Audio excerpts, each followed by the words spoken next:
How you doing, everyone?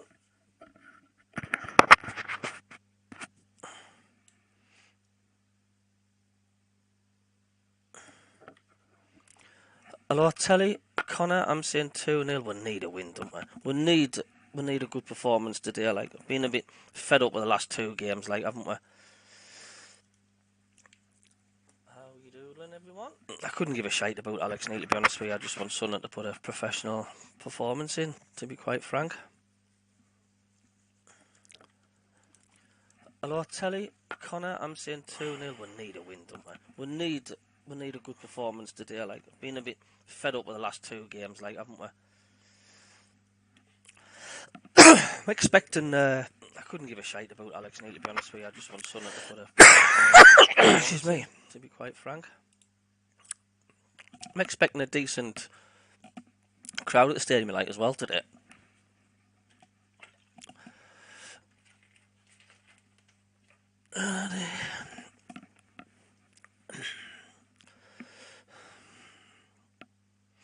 It's currently got the match on at the minute. Manchester City 2, Newcastle 0.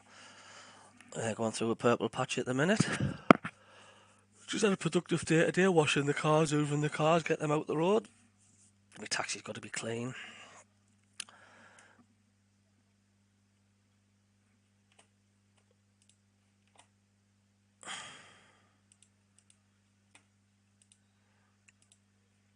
Marion Trowles, hello. Hope you have a good win. Yeah, I think we're due a massive win today. I think the fans need it. I wouldn't say they've been awful in the last two games, but I would say like they've not half been done over by the referees, haven't they? The last two games. I mean, that referee against Coventry, just absolutely dreadful. That was just minging. Absolutely minging. Absolutely minging.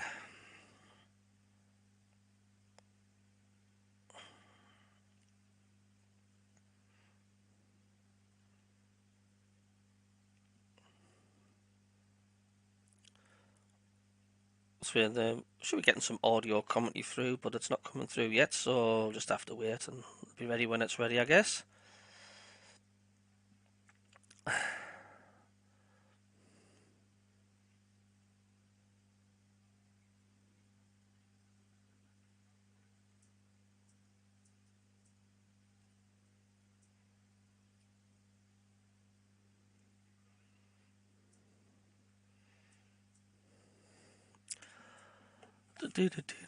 Yes, I know we're early, but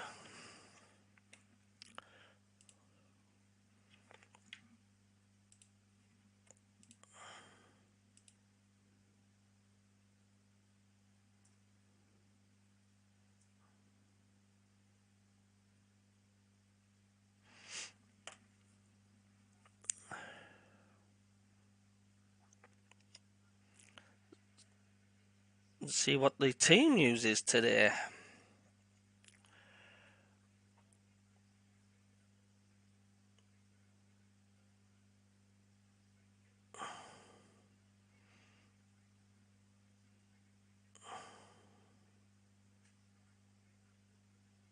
Susan sent you an invite to their event. What event you got, Sue?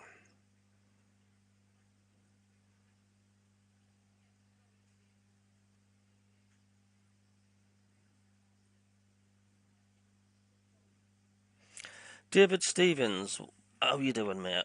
One thing I would like to know is what is the recourse. For instance, you make multiple mistakes at work, you would be reprimanded, yet these refs zero. How is that professional? I don't know. Honestly, I just don't know. I mean, I would like to see the referees getting interviewed as well as the managers and the players. Whether they're allowed to, I just do not know. But that's why we need VAR, not just in the Championship but all divisions, because they simply can't cope with it, can they? They're just constantly screwing up. The amount of points the referees cost Sunderland season after season, it's into double figures. I don't care what anybody says, into double figures.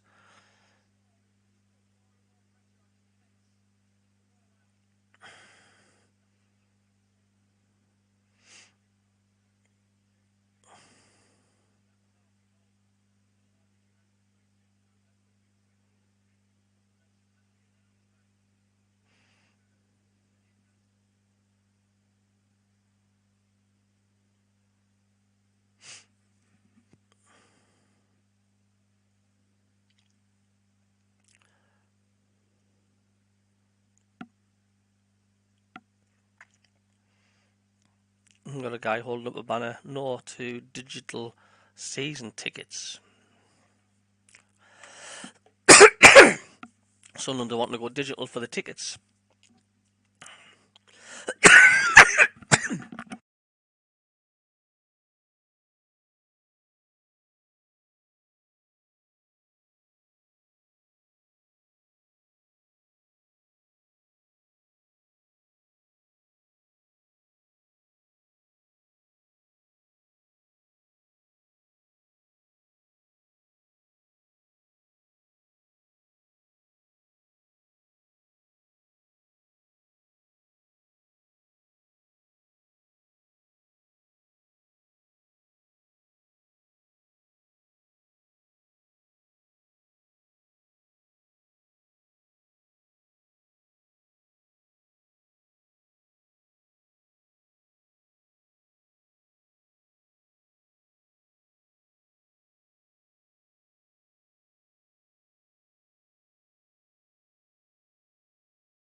disconnected. Searching.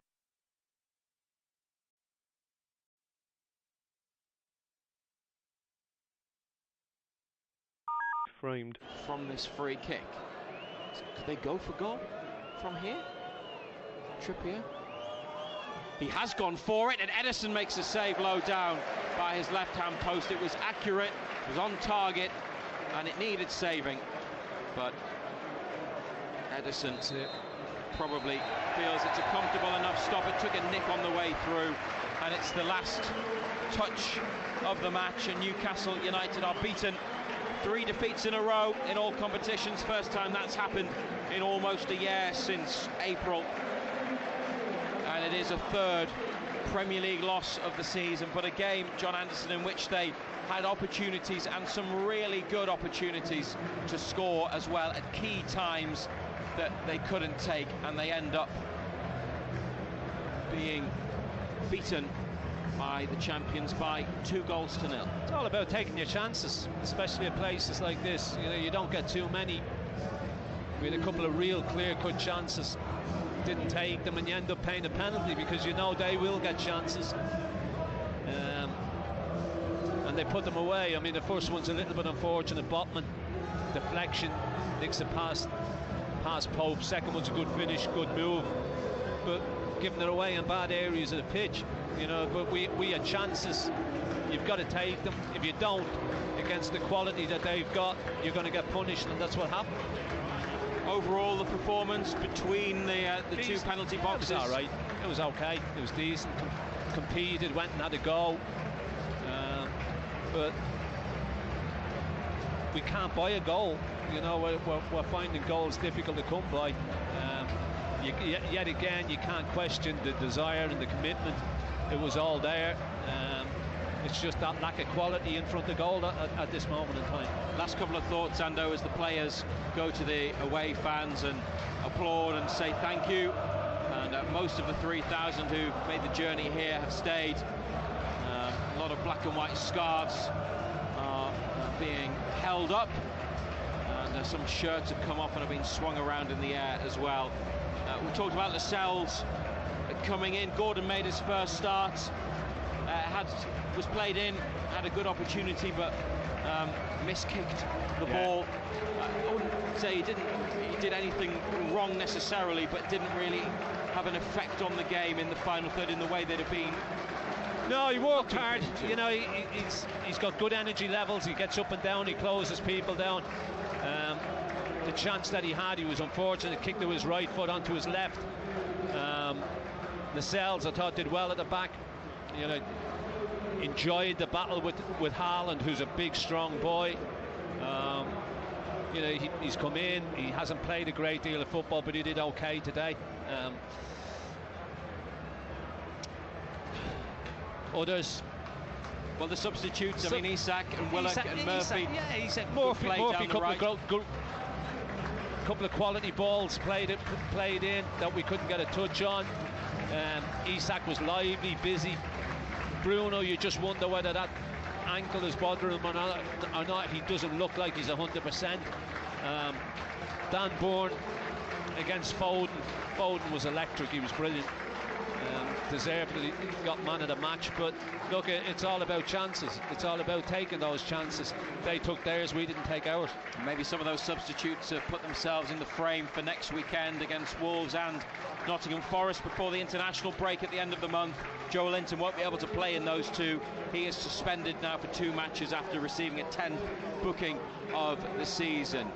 On Twitter at BBC Newcastle, we'll post some reaction to the match from Eddie Howe, so follow us on there to hear what the head coach has to say about the game. And commentary on Sunderland's home match against Stoke City in the Championship coming up at 3. Build up from the Stadium of Light on the way here on BBC Radio Newcastle after the match at the Etihad Stadium, which has finished Manchester City 2, Newcastle United 0. On Chris's leg now, it says, "Tell me ma, NUFC Cup winners 26 of the 2nd, 23. I think my mum's still a little bit livid. Apart from that, though, like, all my pals think it's funny, but I've got it stuck on us for life, so I do look a bit of a helmet. Matt Bailey at breakfast. There has been a couple of options suggested. Maybe you could change the N to MUFC, and then it's technically I wouldn't have that on my leg, mate. I'd rather have one leg, to be fair. I mean, look, it shows your sort of level of commitment to the club, I guess, doesn't it? Well, dedication or stupidity, really. Obviously, next time we get to a final, I'll just maybe change the date and maybe not go with winners straight away. I might wait till we actually win something. The sound of the North East at breakfast. BBC Radio Newcastle, making a difference in the North East. The sound of Sunderland. Rolls it though to Vaughan. Vaughan inside the penalty. Oh my God! Whoa! What a screamer! David Vaughan. Here is Raphael against Vito Manone. Raphael. Yes! He's done it! He's done it! Sunderland through to Wembley. Gets the whole heart beating. Great sport kicks off here. BBC Radio Newcastle. Welcome to the Stadium of Light. One change for Sunderland this afternoon. Alex Pritchard comes in for Mishu. We had a call of Davey on Total Sport last night. He was shouting, insisting that O'Nien and Pritchard have to be got into the starting 11. Well, you got half of your wish. Pritchard is in, Mishu's on the bench. Patterson in goal, Hume, Ballard, Bart, Elise, Neil, Pritchard, Roberts, Ahmad, Clark and Gelhardt. The bench is Bass, O'Nien, Liadji, Ekwa, Bennett, Barr and Mishu. A couple of changes for Stoke City. Matica Sarkic in goal, John Sterling, who's on loan from Chelsea, Ben Wilmot, Phil Jagielka, but in comes Kijana Hoover, who's on loan from Wolves at left back. Will Smallbone, Ben Pearson, who's on loan from Bournemouth, Smallbone incidentally on loan from Southampton, Jacob Brown, Josh Lawrence, in comes Tyrese Campbell, and up front Dwight Gale for Stoke City. And Benno, just before we came on air, said, Jagielka, you've got to run the legs off him. He's 40 years old. I tell you what, if he gets through this game without, I'm going to put my boots on. There's a big opportunity for you, Benno, to add to your 400 and whatever it is caps. And you've got to understand that he's 40-year-old. One thing you don't want to do, and I know the situation as well, is that you do not want to run. You want everything in front of you. And the last thing you want is somebody, you get this question. I get this question asked all the time to me. Who was the best player I played against? And I said, the one who makes me run down the channels. The one who's on the move all the time. I've got to chase. And that's what you've got to do. It's a waste of time playing the ball to Geldart's feet. We've spoke about this week after week. Geldart, what's his strengths? He's running. Get the ball down the side so he's got good movement. Jagielka will not want to run down the side. He'll want everything in front. He'll want a battle. If he gets a battle, that's it. But if he can got good movement, people running off the ball, run down the channels, I think that's a way where we can cause problems. Rob Mason, Sunderland Club historians beside us. We were going to talk about the 1973 book you just brought out and the Norwich City Friendly Trophy, but Benno's in a mood. Yeah. And I'm not sure we're going to get you in before no, that's all right. 3 o'clock today. Look, before we chat with Rob, and Rob, feel free to chip in here. Alex Neil, it's going to be a big issue. It's going to get a hostile reception, shall we say.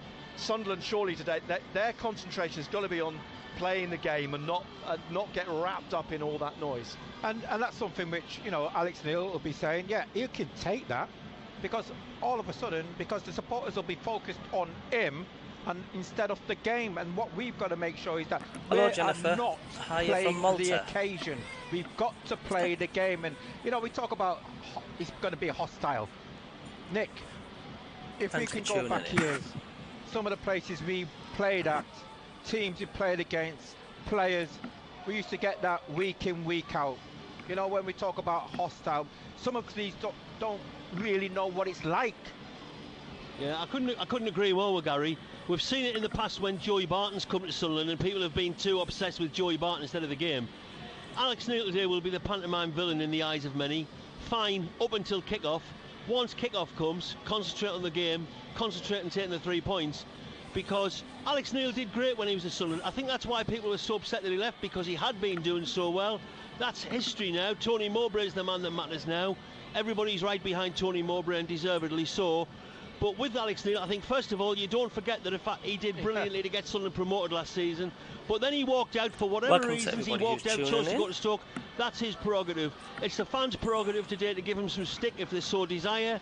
But if you really want to give Alex Neil some stick, make sure that when he comes to talk to us in the press room after the game, he's not there with a grin as wide as a Cheshire Cat, because Sunderland have played all the football and Stoke have won 1-0 with a goal off a corner.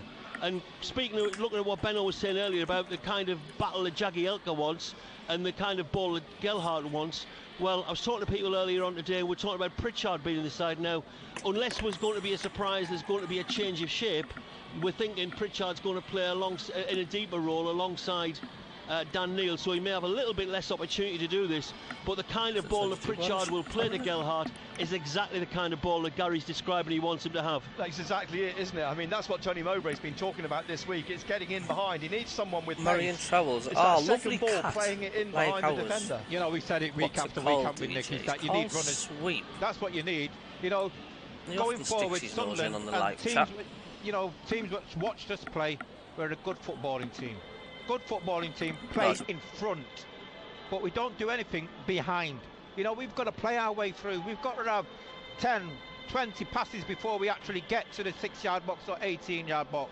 You know, there's nothing wrong with getting the ball and going a little bit long, put it down the channel, getting teams turn, and then you can go and play. Gary, you tell me, you played, I didn't, but every time I've ever interviewed a forward in my life, wherever era they came from, you ask them what kind of ball they want, and they always say an early one. Yeah. They don't want to make a run and then find the ball that doesn't come in.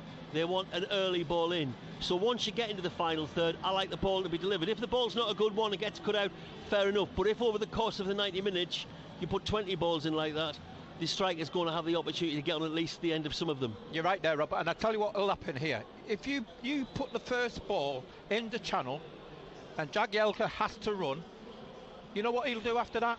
He will drop an extra 10 yards. Yeah. And then you can get the ball into his feet. Yeah.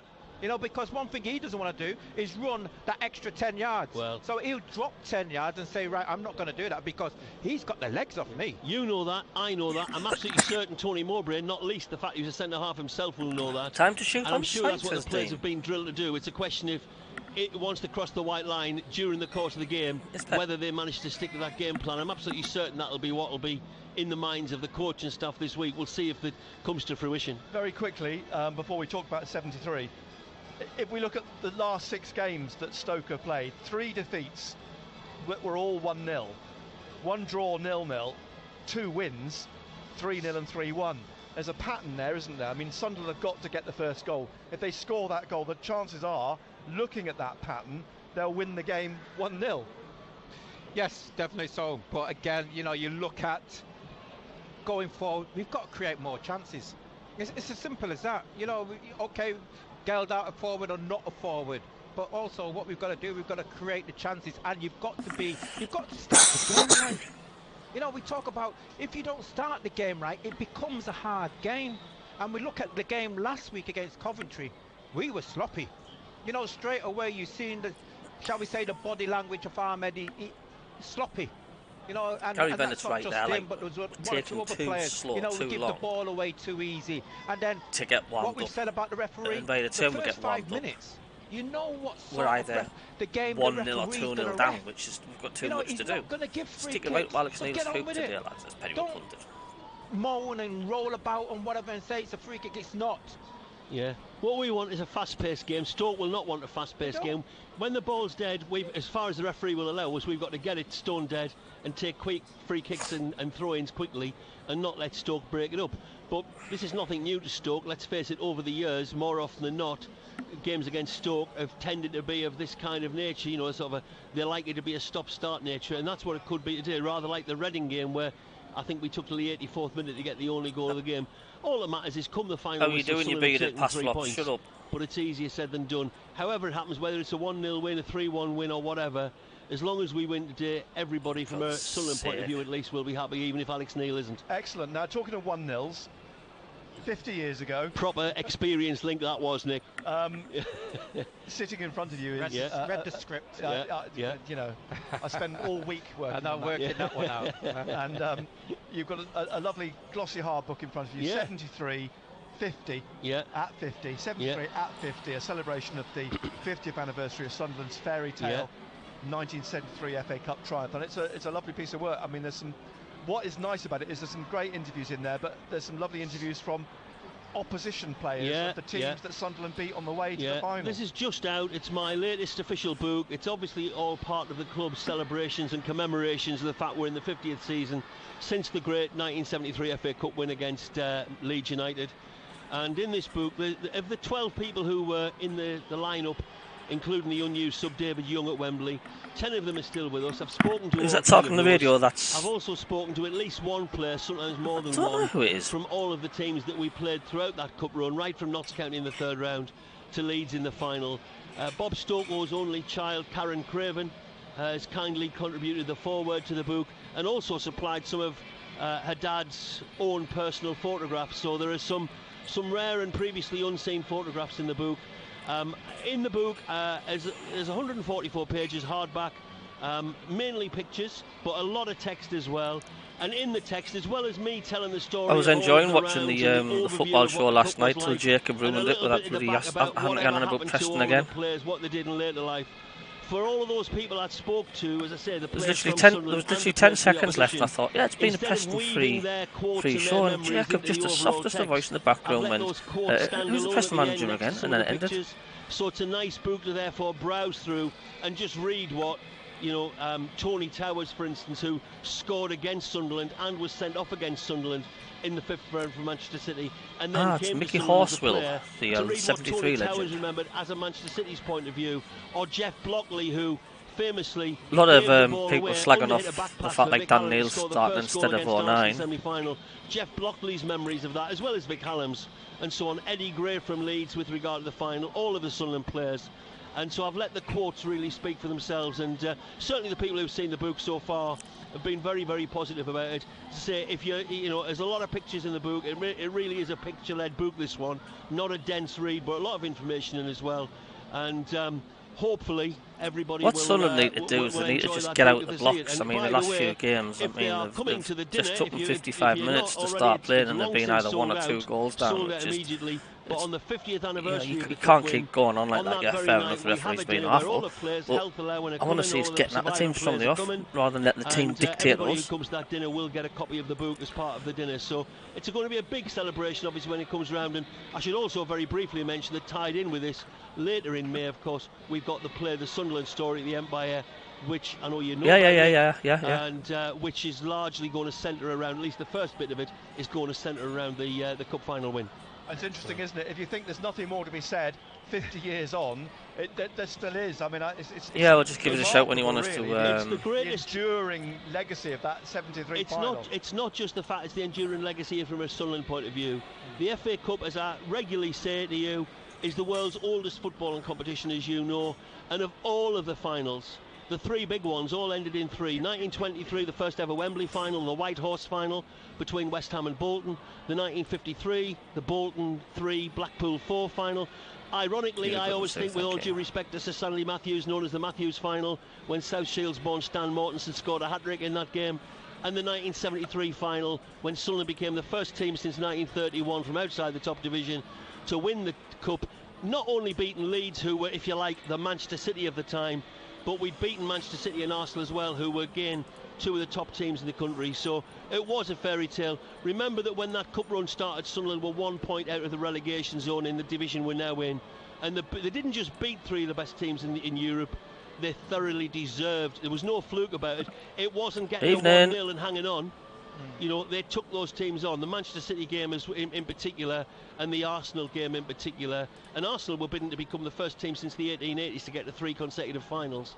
And Sunderland thoroughly deserved to beat them. It's interesting because we've had this debate before, me and Nick, and other people in regards of, well, it's been 50 years since Sunderland won something, silverware. And I said, well, there's not that many clubs. When you look at who's actually won silverware, and especially the FA Cup, you know, you've got to think that we're one of the elites. You have to remember that including Manchester City, who have only just recently overtaken Sunderland, Sunderland remain the team. There's only 6 teams being champions of England more times than Sunderland. And with the team we're playing today, Stoke City, it was 50 years last year since they won the League Cup in 1972.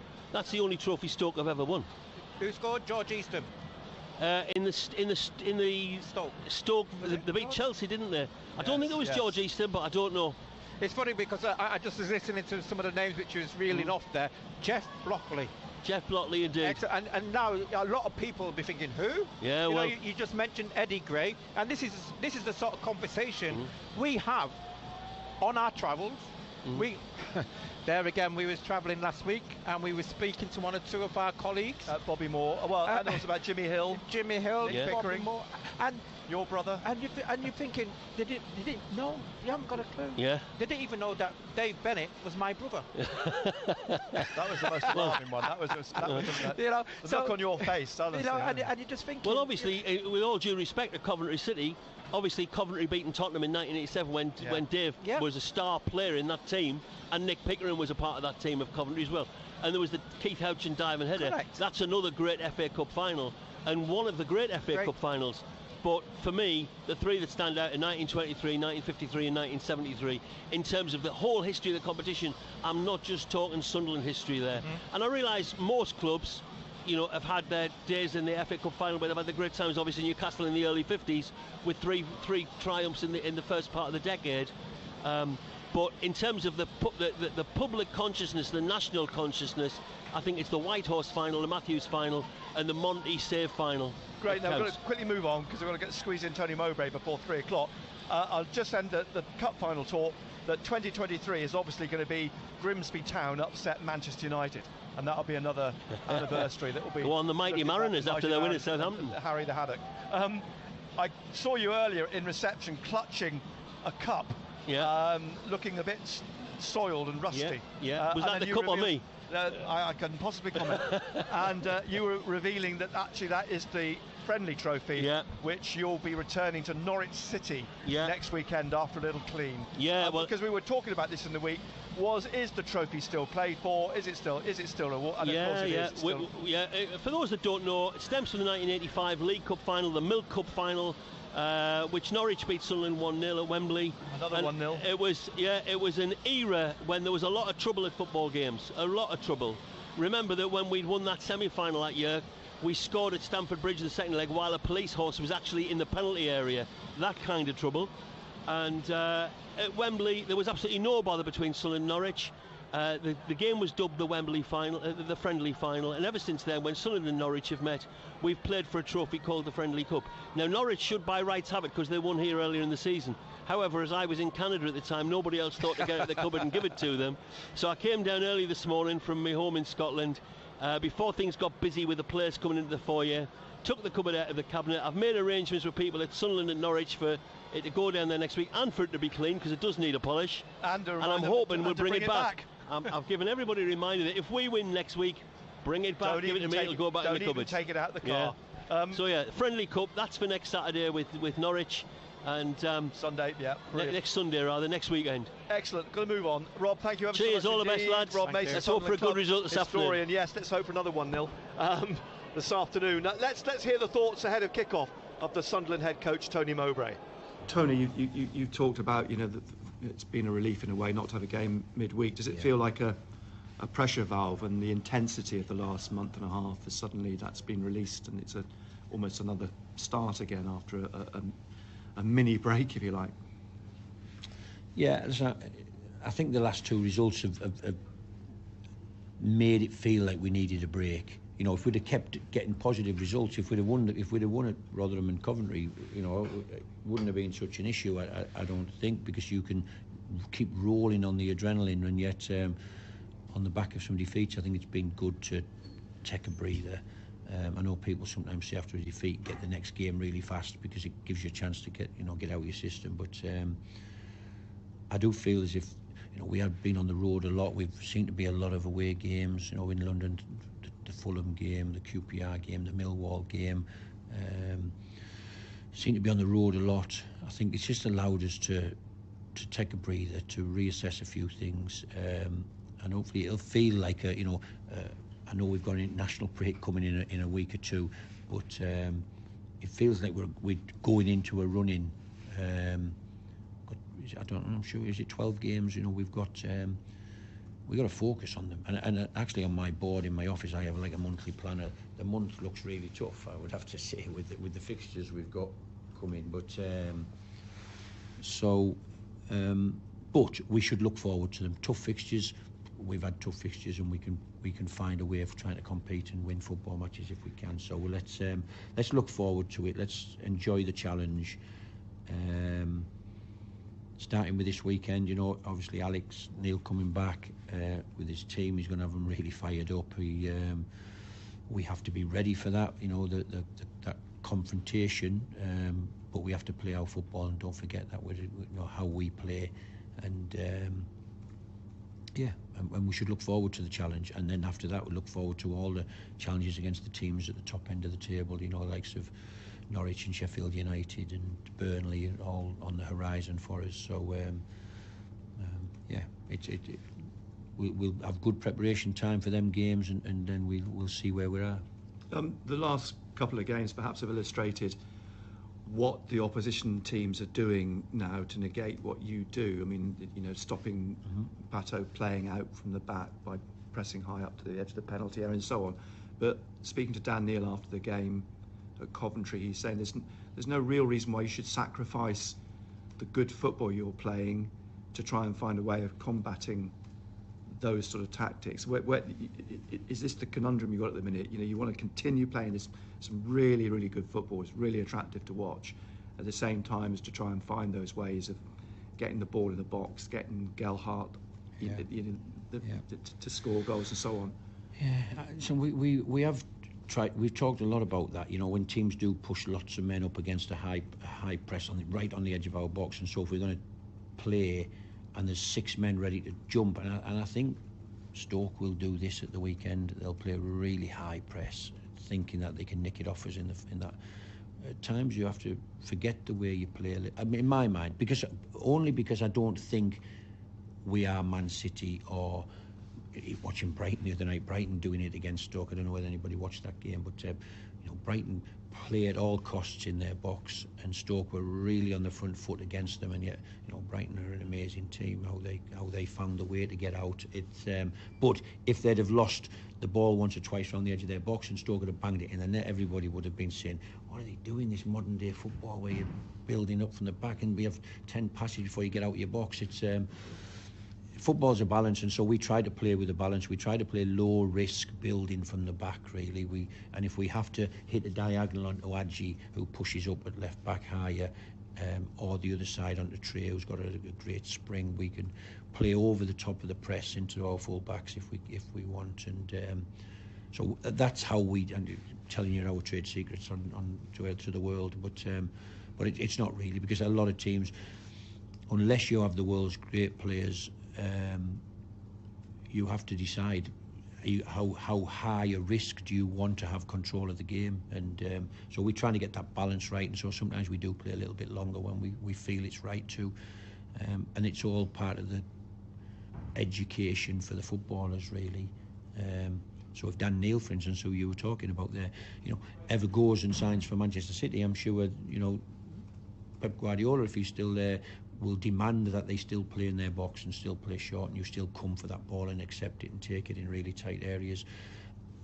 My mindset isn't quite as fixed as that, and as I've said, when there's a real high press and the player can feel the press, I've got no problem playing off the front and pushing them back and making them all run back towards their own goal. It may sound a bit old-fashioned, but when you brought Bennett on at Coventry, suddenly you seem to have an old-fashioned winger there. I mean, his ball in for the goal. I mean, it's just another outlet to get in behind. Yeah, listen, the conundrum for the team, of course, is, do you play a left footer on the left or a right footer on the right? And so we could switch Jack and Pat and put them on their natural sides, and yet, so that cross, for instance, from Dewey, he overhit it a little bit. It fell to Ahmed right at the back. It wasn't as if Ross Stewart was in the middle and he was coming and towering over the centre half and going to bullet header it in the bottom corner. It's a fine balance between delivering balls in the box or cutting inside and passing into the box. And young Geldart needs different types of crosses to try and score a goal than Ross Stewart would. And them are all things that we discuss, we talk about, we train. Yeah, listen, and Jewison deserves opportunity. He probably is a bit frustrated. He hasn't had as much game time, and yet it's very difficult when Jack Clark scored 3 or 4 goals in 3 or 4 games to say, right, Jack, you're out today. We're trying to win football matches, and Jewison's a young boy with lots and lots and lots of time, and he just has to keep training hard, working hard. We try and give him the game time, and then come pre-season, he has to show us that he's ready and he should be in the team. And who's to say one day down the line we don't find a recipe to get all of these players in the team. I guess ever since Alex Neil left, Sunderland fans have been looking forward to this game, the return of Alex Neil. Is it important? I mean, he's going to be a pantomime villain, isn't he, on Saturday? Is it important that Sunderland play the game and not the occasion, because it's been built up to be, something other than the football match in a way? Right. Listen, I emotionally unattached from it, to be honest. I can understand it, but I've been a manager who's left clubs, and yet it was probably different the way that Alex left. It had been huge success, and the team had been doing great, and I'm sure all the players thought really highly of the coach, and one day he just upped and left, really. And so I fully understand that, and it'd be difficult for the supporters to understand. I am back, Doug. The game will come, and I hope Alex's Gilhard can't prove us all personality, wrong. without knowing him really close, having managed against his teams a lot, but I'm pretty sure he'd be right on the edge of the touchline. I don't think he'd be sitting down in the back row of his bench. I'm sure he'll be at the front row, and he'll be pushing his chest out and wanting and demanding his team compete in the right way in this game. And you should be able to hear now anyway. So yeah, I'm looking forward to a competitive game, but to throw you a cliche, may the best team win. But I know Alex's teams. I know how intense they are, and how combative they are, and we have to be ready for that. We've got a lot of players that, the Rotherham game jumps out at me. Were we ready for that real intensity of a team struggling for their lives at the bottom of the table? You can't just think, we're a really good team, we'll just pass around and we'll be all right, because that doesn't happen. And I'm sure Alex will have his team really, really wound up to make sure that Ahmed doesn't strut about, and Patrick doesn't have too much time on the ball, and Clark doesn't get one-on-one too often. It's we have to make sure that we're ready for the game that's in front of us. It's 4 or 5 years since they were relegated from the Premier League. I don't think they finished above 14th, and there's Michael O'Neill, Nathan Jones, Alex Neil is struggling this season with them. Is it indicative here now, Ian? That's the problem with a Premier League club when they get relegated, for all the parachute payments and so on. Stoke is yet another of these clubs, Leeds for many, many years, that there is an endemic problem in a sense when you get relegation. I think you have to try and bounce back almost straight away, really. I've managed West Bromwich Albion, a long time ago now, but they'd come down. We actually got to a playoff final and got beat in the final, but we actually restructured everything. We got rid of all the high earners, and we bought well, I think, and managed to get out that second season with the quality that we had. And ultimately, football is about the quality of the footballers you've got at your disposal. And without knowing the history of Stoke or looked at it closely, my mind's telling me they kept likes of Joe Allen a long time after the Premier League, and the Liverpool days to Stoke, and then was still there 3 or 4 years down the line, and I'm assuming on good salary, so they'd have been paying the players a lot. The car we used to for a now. Why they never got out? Mark Carlingerth, hello Ian, you can hear me.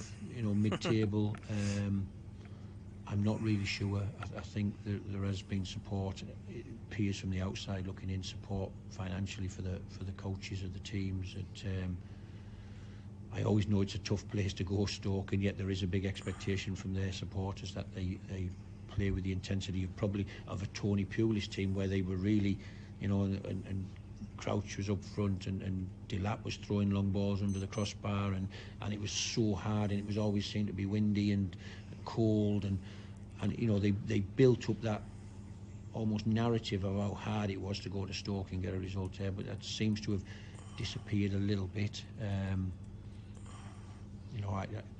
It's historically a fantastic club. Like there's so many historic, fantastic clubs in this country, and I'm sure they'll get it right one day. But hopefully for Alex, he gets it right. He'll have the opportunity and given the time. And do you think the owners will be quite happy and content for us to spend another season or two in this division? BBC Radio Newcastle. Tony Mowbray has just hugged and had a word with Alex Neil, and in fairness, while there were boos around the stadium, not as much as I thought there would be. No, bearing in mind all the talk in the build-up. I think sometimes we overlook the matter. You've got to say, when he came in, he'd done a fantastic job. He did what he was supposed to do when he came here, was get us back into the championship, and the way he's done it was excellent. As Alex Neil takes up a place, tell you what, he's not shy. He's standing at the edge of his technical area. So we watched the 13 mascots this afternoon. One of them's called George. He's come all the way from Bournemouth for the game. Yeah, this afternoon. There's another lad I met this morning. His father and him have come over from Northern Ireland. Don't forget to click the thumbs up and hit the subscribe button as well. If anybody's new to the channels, I won't say it's free to do so, because every Tom, Dick and Harry says that, and it's like, no. So well, after midweek's result, most probably won't. Exactly. Yeah. Fingers crossed. Then it's a positive result today. It persuades him otherwise.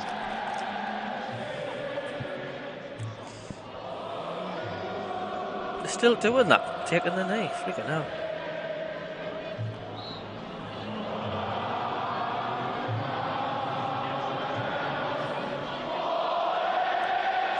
I think Everton will. Marvellous atmosphere again. Ian Curry on the chat also says Sunderland will lose 3-1.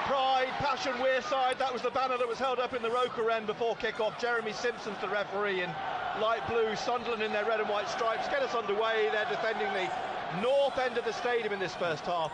Stoke City in black shirts and white shorts, white socks, as the ball comes back to Anthony Patterson in green, away to our left at the end, at the bottom of the north stand. As the ball played up over the halfway line. One change for Sunderland. That is Pritchard for Mishu. And in answer to your question before kick-off, who scored the winner in that 1972 League Cup final? Terry Conroy. Thanks to Philip for letting us know. Arsenal 0, Bournemouth 1.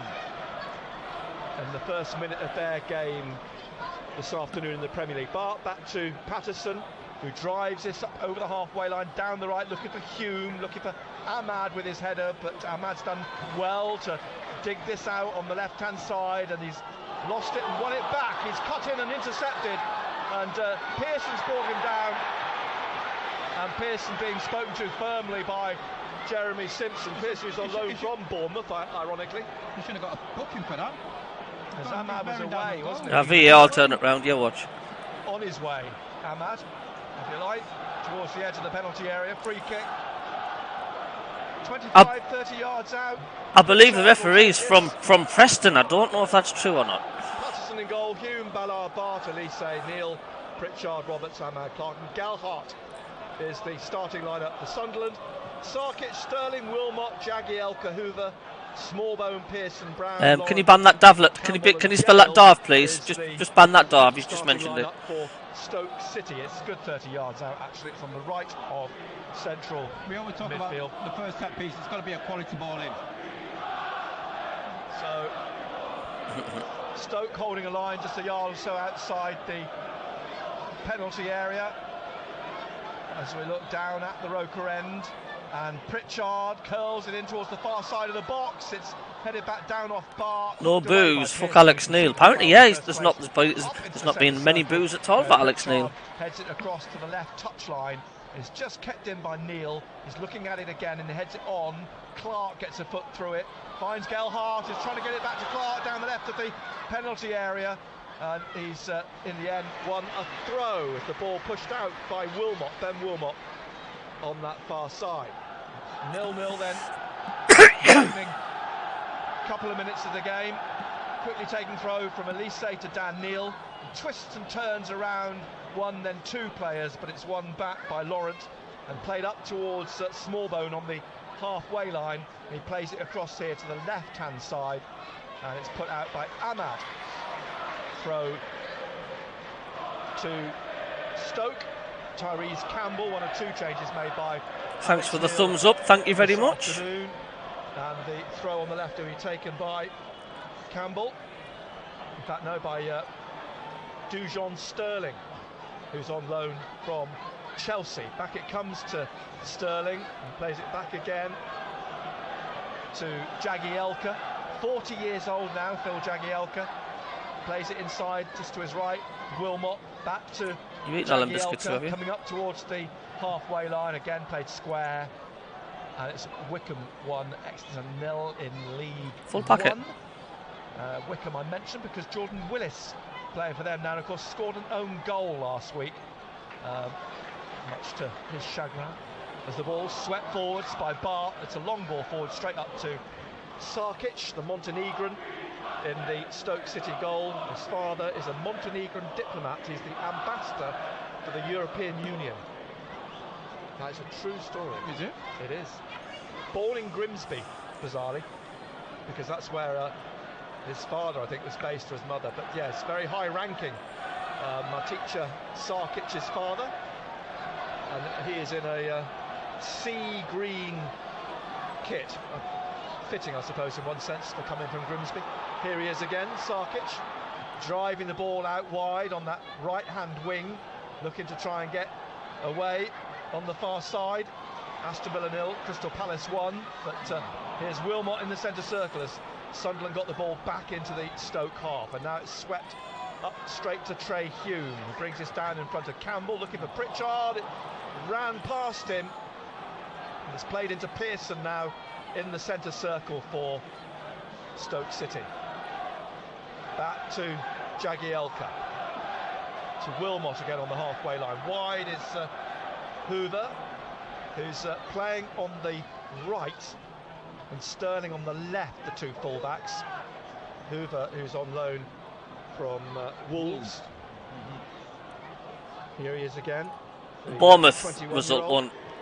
The Bournemouth won't last long against so Arsenal. To accommodate him, Sterling, who has been playing right back, is playing left back. Here's Sunderland's right back, Hume, bringing this up to the halfway line, looking for Ahmad's run, cut out by Sterling.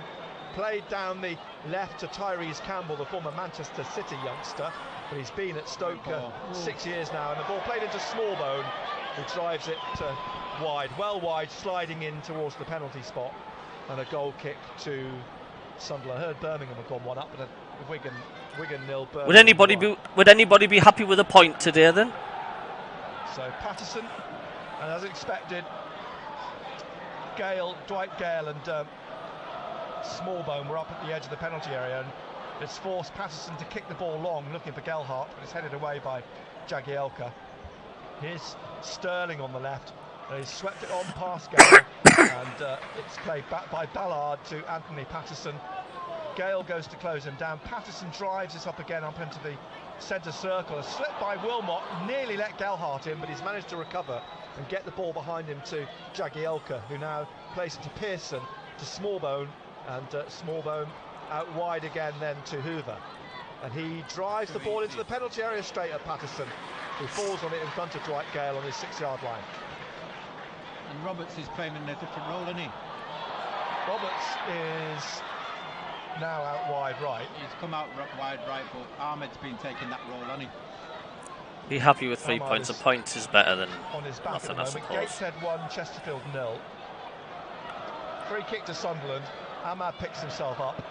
Roberts now strolls away from this free kick. That's an own goal against said goal. It's quite a scrappy affair so far, like, isn't it? Plays it back to Bart, out to Elise on the far side, and trying to get it down to Clark. It's come back to Elise to nod back, and driven forward by Bart, looking for Gelhardt, across to Pritchard on the touchline. He slips it inside, looking for Clark, and behind him Elise. You've got to take them on the chin. You've got to take them on the chin, and you've just got to get back up again. It's going to happen in this league. Stoke City 0, live on BBC Radio Newcastle. So you can see where Ahmed is playing on the right hand side, and Roberts is the one who's playing in the middle. Elise, another throw to Sunderland. Elise will take this halfway inside the Stoke half. Blackburn beat Sheffield United. It's like they don't want to go up automatically at the minute, Sheffield. And now hooked away from the corner of the Stoke penalty area on the right by Wilmot. Nodded on by Lawrence, comes back down to him. They're still promoted Sheffield United, like, I don't care what anyone says. Heads it back down that left-hand side. Pearson trying to drive it forwards, back up again through the middle. Headed away by Wilmot. Up to the halfway line, Neil nods it down now. It's Clark here on the right of Hume. Ahmad's out wide. Ahmad now with Hume inside. Roberts behind him. Ahmad put his foot on the ball, then passes it. Was it a chance there, but wasn't the best of shots? Just outside the penalty area, curling in across towards Clark, headed away down towards Pritchard, whose volley lands in the 6th row of the rope. Given a foul, hasn't he? Is he given a free kick? Yeah.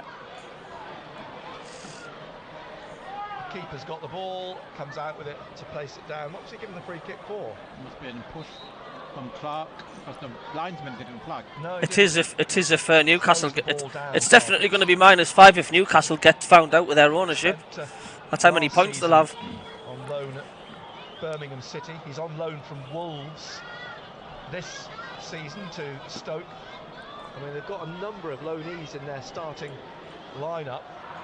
Ball driven out towards the left-hand side. 5 lone players in this 11. Here is Roberts trying to get it away down the right side. He's done well, gone past 2, but tackled by Pearson eventually. It's out to Dwight Gale on this left-hand side, and then it's pushed on to Campbell. He's done well. He's got it inside, and now played in one back by Sunderland. Gelhardt got it to Pritchard, out to Clark on the left-hand side, and Clark cutting inside, trying to shake off Hoover, and he gets the ball through towards Roberts, left for Ahmad. I know we haven't scored when we're getting attacked because Jacob doesn't shout, get in. he's like 20 seconds ahead, isn't he? Swift movement, good play, and eventually knocked out for the corner kick, the first corner of the match. Falling. No, I think Jacob, if you go on your app on your phone to get the live scores, you're about 20 or 30 seconds ahead. Alex Neil's out of his technical error in his tracksuit on the touchline. Yes, Ped. Tony Mowbray strolling about. Okay, 2 minutes. In his technical area. Pritchard with the corner. 3 in the 6-yard box for Sunderland. The rest of the break from the back of the box is played short to Ahmad. Ahmad curls the ball in here. Headed away though from the edge of the 6-yard box by Jagielka. Picked up by Ahmad. Now to Elise on the halfway line. And out wide to Clark on the left-hand side. 0-0 still, and we're in the 11th minute. Here's Patterson, who's come out of his area and plays it out to Ballard. Up to Pritchard on the halfway line. Pritchard right of the centre circle. Just taps it back to Ballard. Ballard forwards to Ahmad. Ahmad inside to Pritchard. He's getting forwards away from Smallbone. Finds Clark over on the left-hand side. Clark now at the corner of the penalty area, taking on Hoover. Accelerates, pulls it back into Gelhardt. And the defender in front of him blocks it. I think Gelhardt was appealing for handball. Comes out to Neil, and he's put it just wide of the right-hand post. He's got to say that's a good opportunity. Gelhardt's got to do better with that one, and it's a great play by Clark. He's pulled it back into a good position. He just didn't get a clean hit on it, did he? No, he didn't. The defender was away. Right in Gelhardt blocked it. It was an opportunity, but it's still 0-0. And the ball played out by Stoke. Out down the right wing. Hoover up to the halfway line. Tackled. It's a throw to Stoke. On halfway, on the right-hand side. Back it goes, all the way back to Ben Wilmot. Across to Jagielka. And then forwards to Laurent, back into Jagielka. Pearson plays it back to Wilmot. He plays it right down the right wing. It's picked up there by Brown. He's not seen a great deal of the ball so far, Jacob Brown, but he's got a couple of touches there. He's wide on the right. It's generally come down the left. It's come back now to Wilmot on the right-hand side. Brown is out wide on the touchline, but there's a short pass back to Pearson, then forwards to Wilmot again. And Wilmot, closed down by Clark, plays it back to Sarkic, the goalkeeper. He's been capped 8 times for Montenegro. Now he's looking to get it down that right wing, looking for Gale here. He's got Brown now. Brown running onto this, and Brown to the corner of the penalty area, into the box he goes, dribbling on, and it's poked behind with the outstretched left foot of Ballard for a corner to Stoke. Yeah, a bit too easy there for Brown to go a pick long the way, ball wasn't up and travel a long way with the ball. 0-0, and this corner will be taken by Smallbone from the right-hand side. 2 in the 6-yard box. Campbell and Gale are both inside the 6-yard box in front of Patterson. Smallbone then from the right drives this in, headed away powerfully by Ballard. Comes out here to Hoover, he shoots, it's blocked, out to Ahmad, and now back to Pritchard, but Hoover's neck quickly driven off Hoover by Hume, who's appealing that it came off the arm of the Dutchman, but it's gone out for a throw on the far side. Quickly taken by Stoke. Smallbone's cross, looking for Brown. Oh, it drops here, almost on the penalty spot. Scales taking a swing at it. Campbell's trying to get it back in, but it's blocked again by Sunderland, and they will now get it clear. That's a yellow card. That is a yellow card. Free kick. Referee. What's he gonna do? Set himself a precedent now, hasn't he, referee? Yeah. Because, you know, Robertson's away. So, free kick wide on the right here, which Patterson is going to take.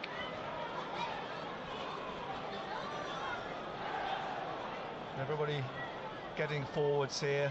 He's got to on go this in the right channel side. with his kick. Drives it down the right. Patterson looking for Gelhardt. It's come off the back of Jagielka for Wilmot. Back to the keeper. Gelhardt gave chase and forced the keeper to play the ball out into the east stand. So throw to Sunderland.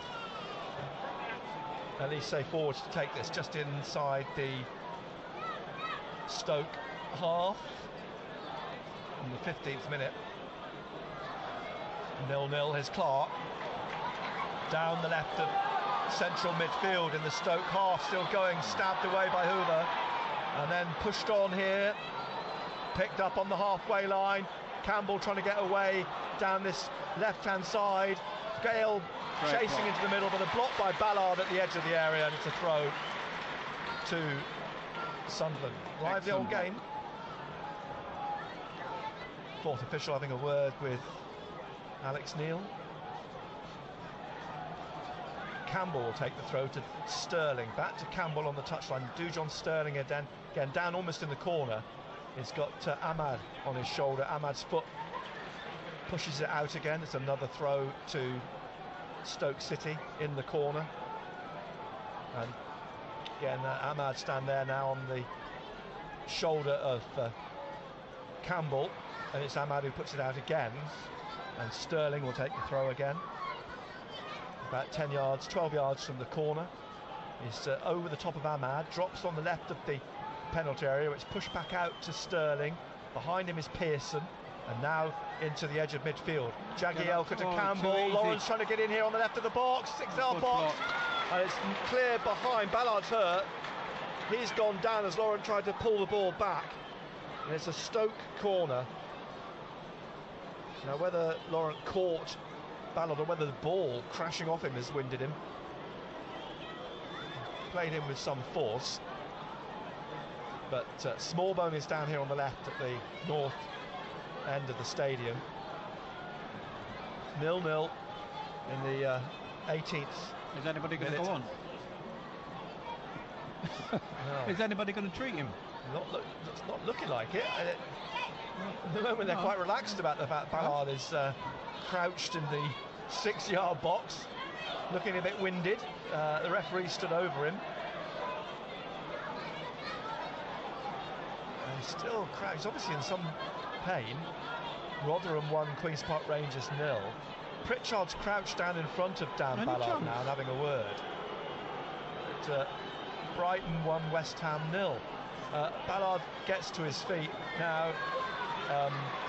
I'm wondering if that hit him, you know, in that part of the body, which is particularly painful. I think that's probably why he's taken quite a long time to get up. And still crouching a bit. Don't. Smallbone puts it in low. It's flicked back to the back of the penalty area, and there's another Sunderland player down. I think it's Hume who's hurt, but the ball in the meantime is broken for Clark, and sliding in to clear it on that far side is Howe, and it's out for a throw, and Hume gets back on his feet and jogs back up field. Throw to Sunderland. It's 0-0. We're in the 19th minute. BBC Radio Newcastle, and down comes Elise to take the throw for Sunderland. Taps it back to Roberts there on the left, and back into his own half to Danny Bart. Bart out wide again to Elise. He's under pressure from Hoover, but he gets the ball back to Patterson outside his area. He slips over, gets quickly back on his feet, played up to the halfway line, drops for Elise, and he's just trying to lob it down the left, but he's lobbed it out. Throw to Stoke City. Their next game is on Friday night at home to Blackburn Rovers. Stoke City, currently 17th in the Championship, probably safe, as Hoover poised to take this throw for Alex Neil's team. Alex Neil standing with his arms folded on the edge of his technical area, just exactly as Tony Mowbray is. Want a drink? Okay. Ball back to Jagielka. Wilmot drives upfield looking for Brown. Brown on the shoulder of Bart, former Stoke defender, of course, 3 years at Stoke, 107 appearances in all, Danny Bart for Stoke City. So the tempo for me is too slow for me, the game. Maybe we've got to up the tempo a little bit.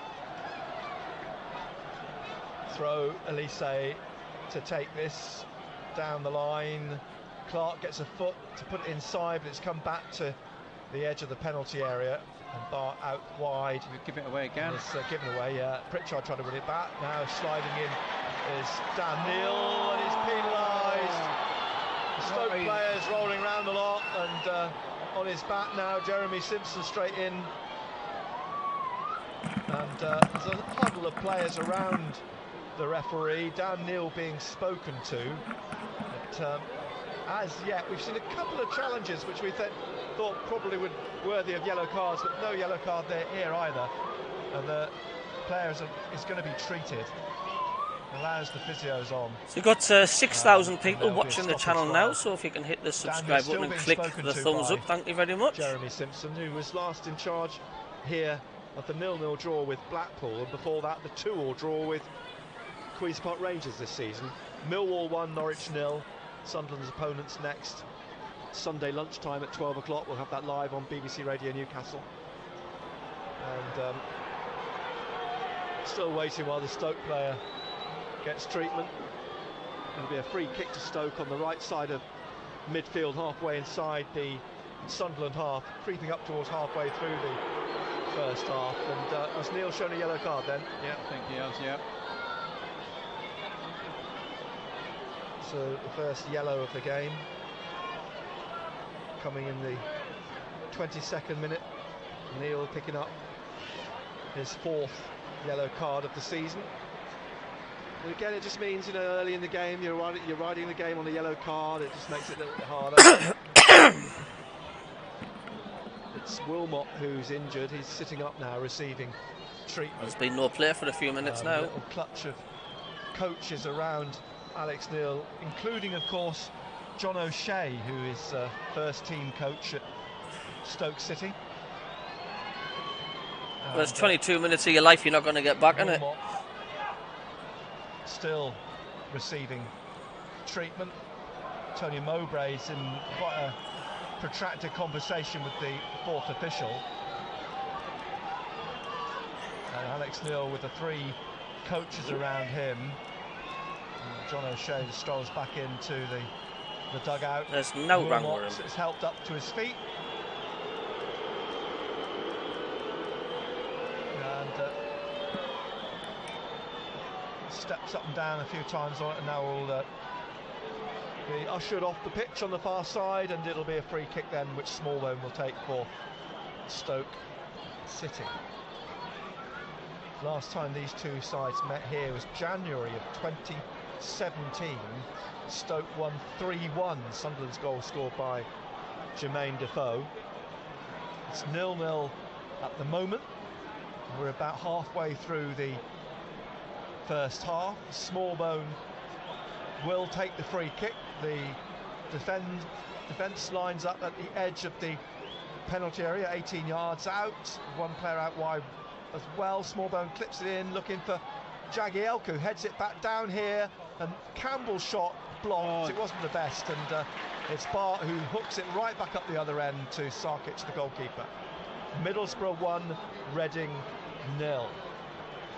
Out here to Campbell on the left-hand side. Campbell trying to get down the left, is fouled by Ballard. Free kick to Stoke City. Alex Neil will be happy enough, won't he? Well, he will be happy, because one thing what he has been able to do is taking the sting out of the game. Well, they're going to make a change. They're going to have to make a change. They've just called in one of their Lewis Barker, come on, substitutes. Lewis Baker, sorry. Lewis Baker. I'm trying to think if they've got another centre-back on the... They've got Connor Taylor on the bench. And Connor Taylor's a centre-back, so it could be him. This free kick is wide on the left wing, halfway inside the Sunderland half. Wilmot just strolling it around. It's swept into the arms of Patterson, and Patterson bowls it out down the left-hand side now to Clark. They're down to 10 at the moment, Stoke, of course, without a centre-back, and here it's played into the middle. Dan Neil, it's some heavy touch, and Smallbone is able to cut it out and come away with this down the left, looking for Dwight Gale, but it is going to be Morgan Fox who's going to be the replacement for Ben Wilmot. I'll tell you what, Nick, I've got to say our passing has been poor. Was heavy. Morgan Fox coming on. So the Welshman, who was replaced in this game by Hoover, gets to come on here, and he'll come in alongside Jagielka by the looks of things. That coming in the 27th minute. 0-0, so throw to Stoke on the left here, halfway inside the Sunderland half. Dujon Sterling takes this inside, looking for Laurent, but it's won back by Roberts. Man on. Neil caught on the ball and then goes to recover it. A strong challenge by Brown, which took it back to Ballard, and eventually out on the left wing to Clark. Cuts back in.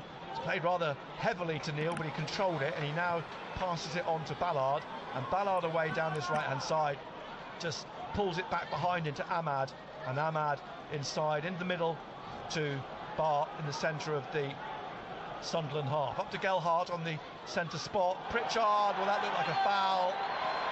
Referee blows after Pearson's brought down by Gelhardt, but the initial foul is for the trip on Pritchard, just left of the centre circle, so it's a Sunderland free kick.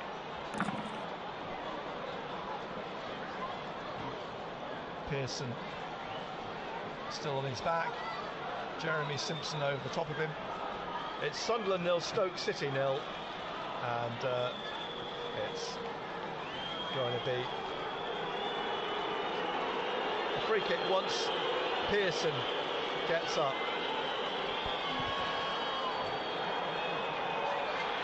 So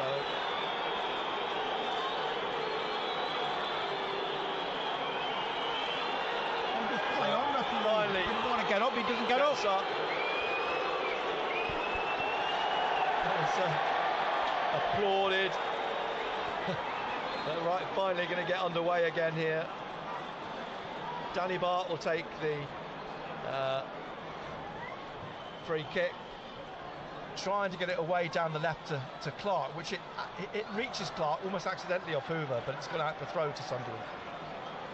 And it's back from Elise down that left side. Clark being forced back towards the halfway line, and it's back to Bart again. Up, he tries to play it forwards. It's cut out, intercepted by Laurent, and an interception by Clark, and now Stoke with it back again. Smallbone trying to get his foot on it. Back it comes to Jagielka, out to Hoover, and back to the goalkeeper. And then up into the centre circle. It's 0-0, and now down goes Roberts, but no free kick, says the referee. Ball goes out, there's another player down, it's Campbell, but it's a throw on this left wing for Stoke as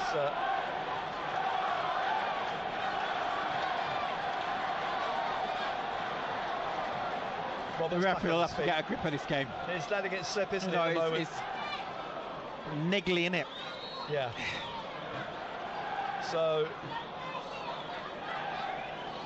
now up to back out to Sterling from Campbell. It's cut out by Roberts. Back to Bart. Back to Patterson. Kicks this up through the middle. Pritchard battling with Pearson. Drops on that far side. Brown gets it ahead of Clark, but lost it to Elise. Now Pritchard back to Elise and back again to Danny Bart. He plays it back to Patterson, who passes it out to Ballard. Ballard now being closed down to an extent by Smallbone, but then plays it back into the D to Bart.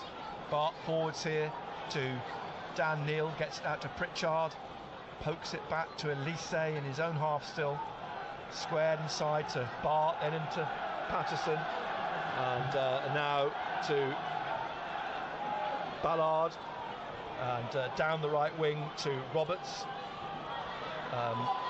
Here's Roberts trying to get down the right of the penalty area, trying to push it into the box. Got a little push from Sterling, went down, picks himself up, no quibbles as Sterling clears, and now it's picked up again by Laurent, but he loses out to Neil. Neil pushing on now, trying to find on the right Roberts. Roberts trying to get into the penalty area on this right hand side. It swings in off a deflection, and Sarkic catches it. 0-0 still, and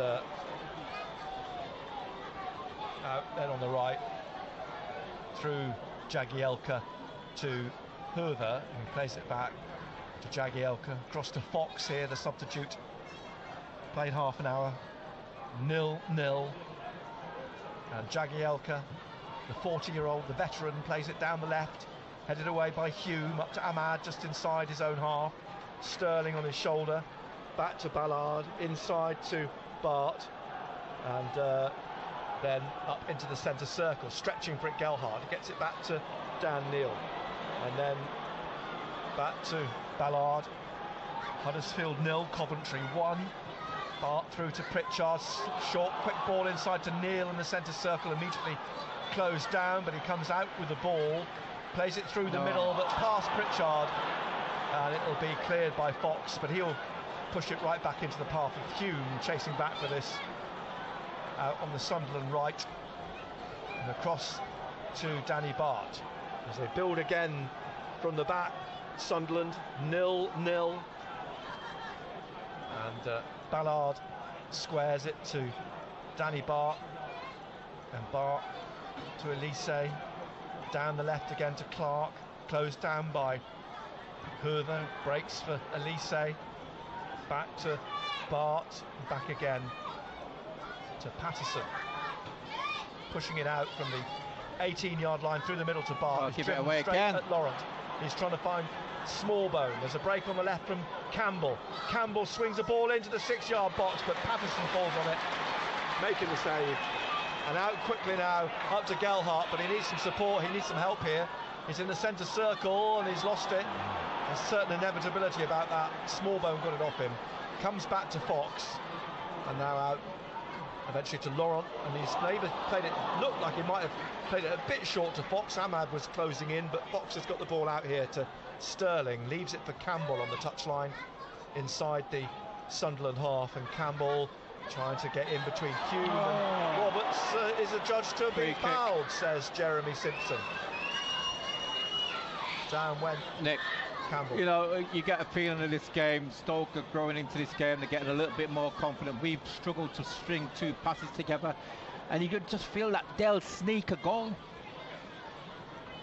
Yeah, they've been we haven't done enough, have we? Quite a lot of possession in the last 15 minutes. You know, as you we've say, had one into the game. opportunity. We've had one opportunity. Yeah. Smallbone in again with his free kick on the left. BBC Radio Newcastle in 34th minute. The line is 16 yards out, this defensive line from Sunderland. Smallbone curls it in with his right foot to the far post into the hands of Patterson.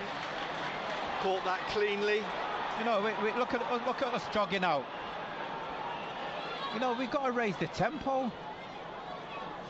Patterson rolls it out to Danny Bart, across to Ballard, and Ballard passing it up to the halfway line. Gelhardt has got Fox on his shoulder. Fox, the Welshman, fouls Gelhardt, and it's a free kick to Sunderland on halfway on the right hand side. Roberts just taps it back to Dan Ballard, forwards again to Roberts, and Roberts then back to Bart. Bart in the middle of his half, across to Ballard. Tony Mowbray just jumping up and down a couple of times on the touchline, up to Ahmad, back to Roberts, who miscontrolled it, miscued it, and it's come to Campbell. He's given it away inside to Dan Neal, who's lost it to Dwight Gale on this left-hand side. He's slipped it inside straight to Pritchard, and forwards to Gelhardt. He's tried to get on the end of it, and then he shoves Laurent over. Free kick to Stoke again on the edge of the central midfield area on the left. No, football's an easy game. It's just made difficult by players. Get rid of them. Just a nuisance. Smallbone again will take the free kick for Stoke City in their black jerseys, white shorts. Sunderland holding it, their line 18 yards out at the edge of the penalty area in the 36th minute. 0-0. Smallbone, both arms raised for a moment, then he dinks this into the area, headed away by Elise, and the whistle's blown. Played the advantage, man. Referee. Yeah. Patterson will take this.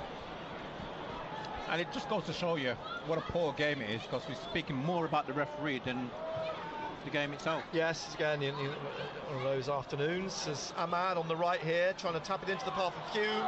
Hume trying to get away from Sterling, slips it inside, behind Gelhardt. Oh, how frustrating was that, because Smallbone comes away with it now.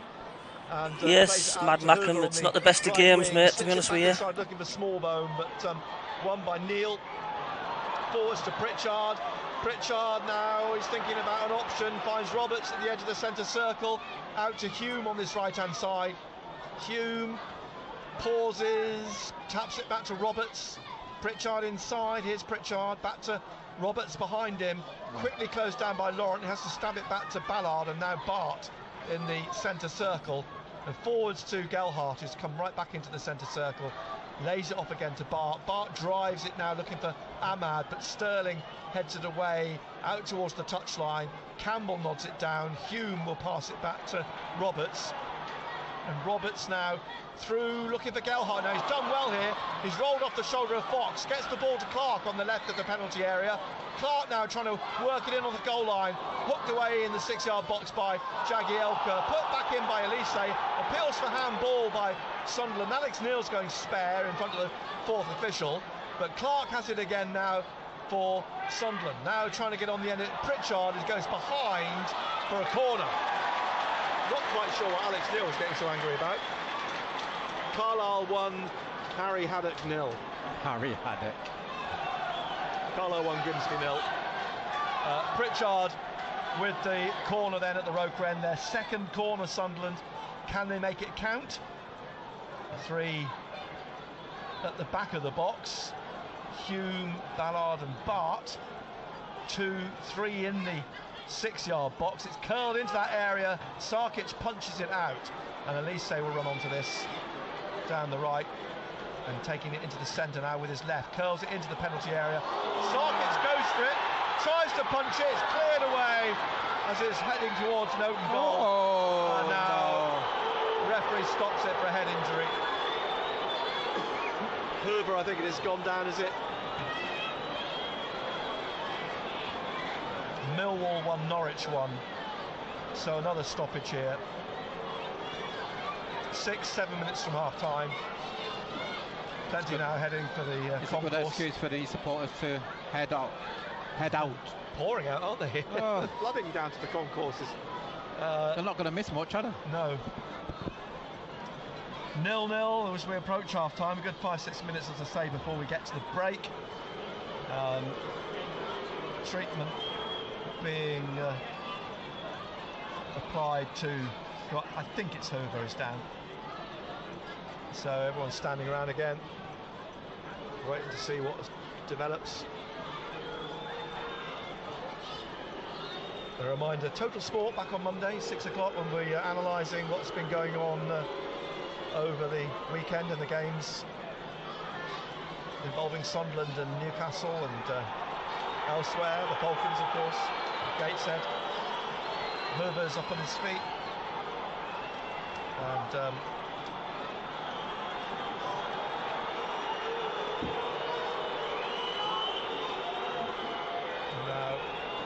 now he's been led away, the Dutchman, towards the far side.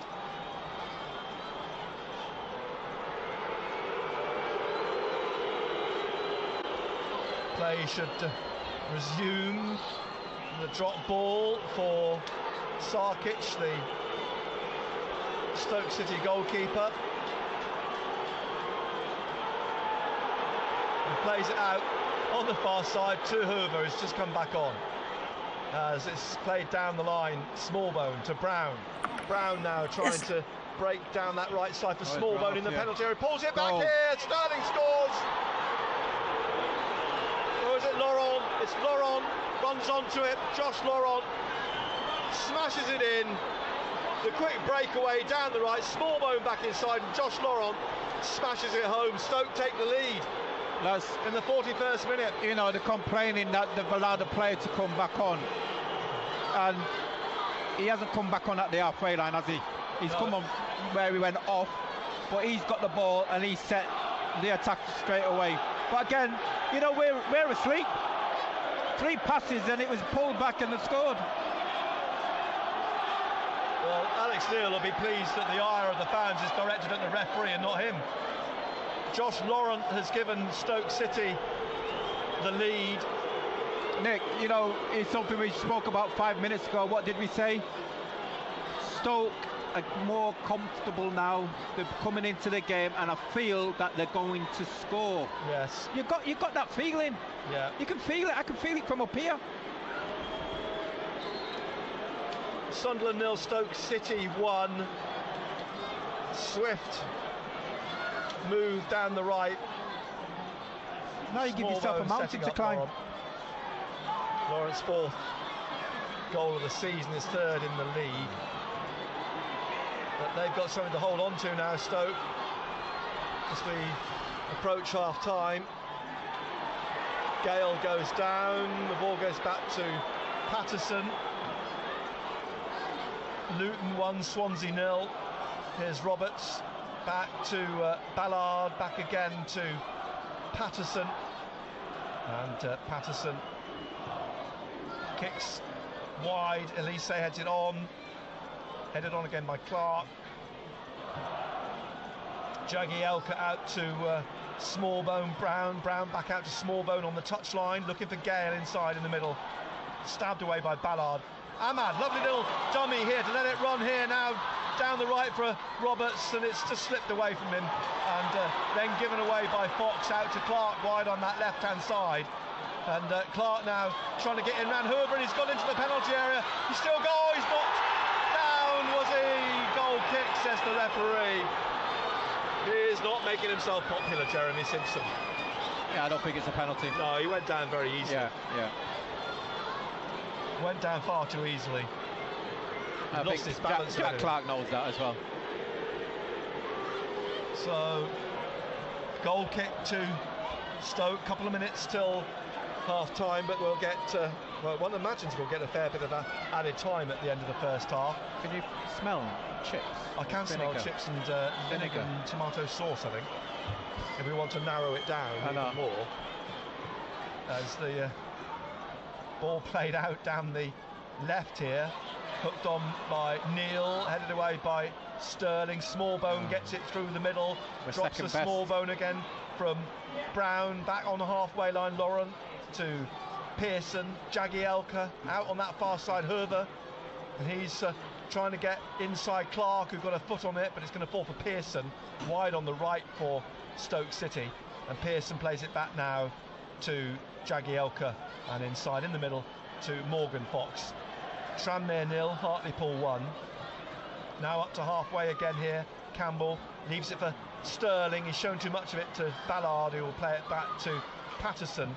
He drives the ball out over the halfway line, headed away by Morgan Fox, looking to try and get it down that right-hand side to Gale, but back comes Clark, tidies up, back to Patterson. Out now to Ballard, 30 seconds from the 45. Andy Young's the fourth official. He has the board down at his side. Roberts in his own half plays it back to Bart. Everything suits Jagielka. That's what we're talking about. Everything's in front of him. No, everything's in front of him. Yeah. Nobody's making a run. Nobody's making a run behind. Elise, back it comes to Patterson, out to Ballard. It's 45 minutes played now. Ballard. Everyone's coming short. Roberts' little back heel. 5 minutes added on time. Here's Neil in the middle of the Stoke half, trying to find Roberts, and he plays it down the right to Pritchard. Low ball into the penalty area is easily cleared. Out to Campbell, and now Ballard trying to get forwards.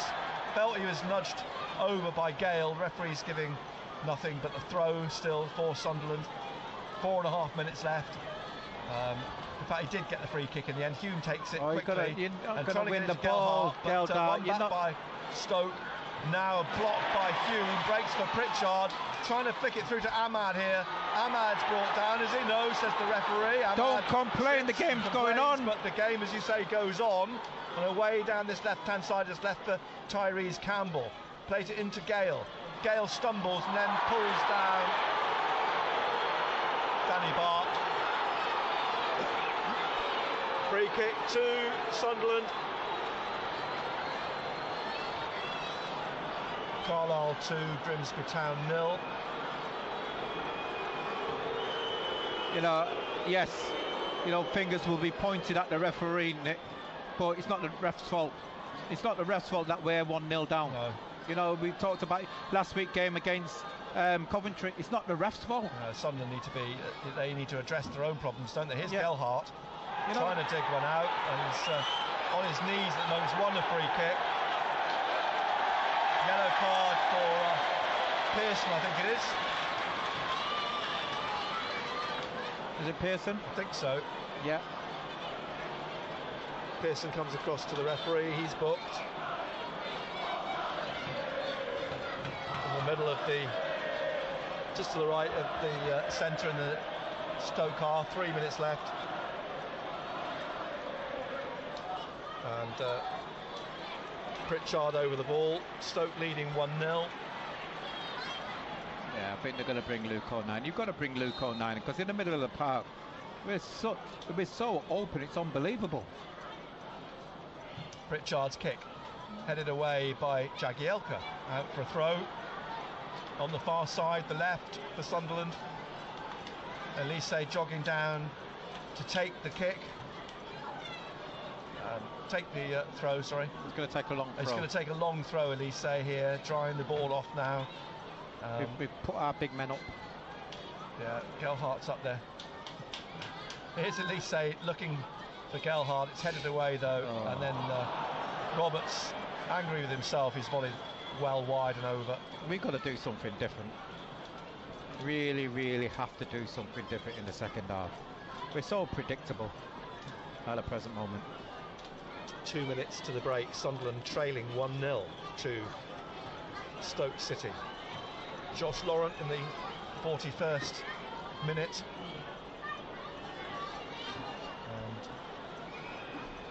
And Sarkic with this goal kick.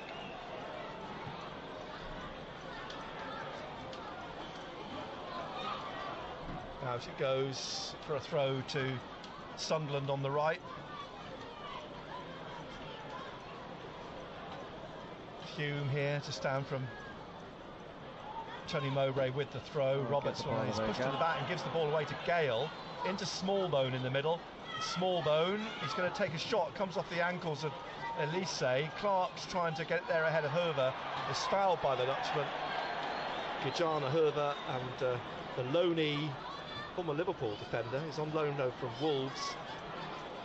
Gives away the free kick. Spent the first half of this season at PSV, Herver, but he's instrumental in starting up the move that led to the Stoke City goal.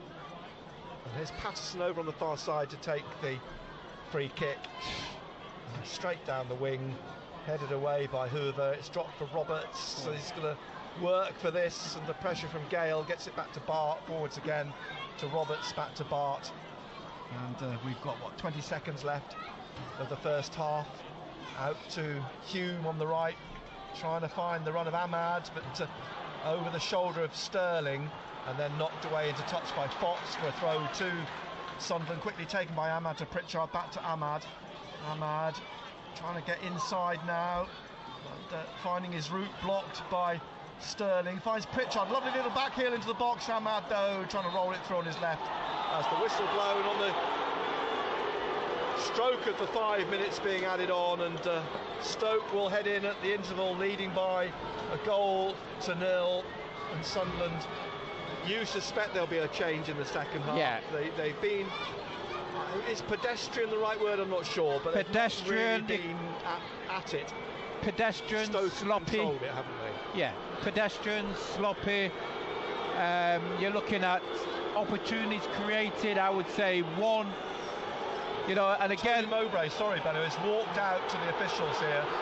Tony Mowbray's walked over, and now what's the referee seen here? He's marching away in front of Tony Mowbray.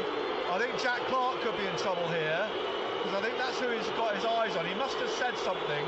Tony Mowbray's walking behind the officials as they head down the tunnel, and one of the Stoke coaches, it might be Alex Neil actually, as they both head down the tunnel now. Tony Mowbray's clearly not happy with Jeremy Simpson. Yeah, yes, you've got to say his refereeing is poor, but again, has that led to the goal? Maybe where he's come back onto play, he's got hold of the ball, he set the attack off where we ended up, but they still had to travel a long way. You know, you look at that first 45 minutes, and we've created one chance. Our passing's been poor. You know, the tempo's been slow. We've been far too wide open. And as the game goes on, we felt it up here. We mentioned it. We said, look, they're getting a little bit more confident in the game. They'll get, they're sort of thinking, right, we can go on. They're not as good as what we thought they were, and I felt that they had a goal in them, and they've got the goal. Now, you need somebody, and we're talking about people taking responsibilities on the pitch. You need leaders, and you've got to say, you've got to get hold of this game. You've got to start screaming at players and saying you've got to do better, and if you don't do that, you'll continue making mistakes, and that's what they've done.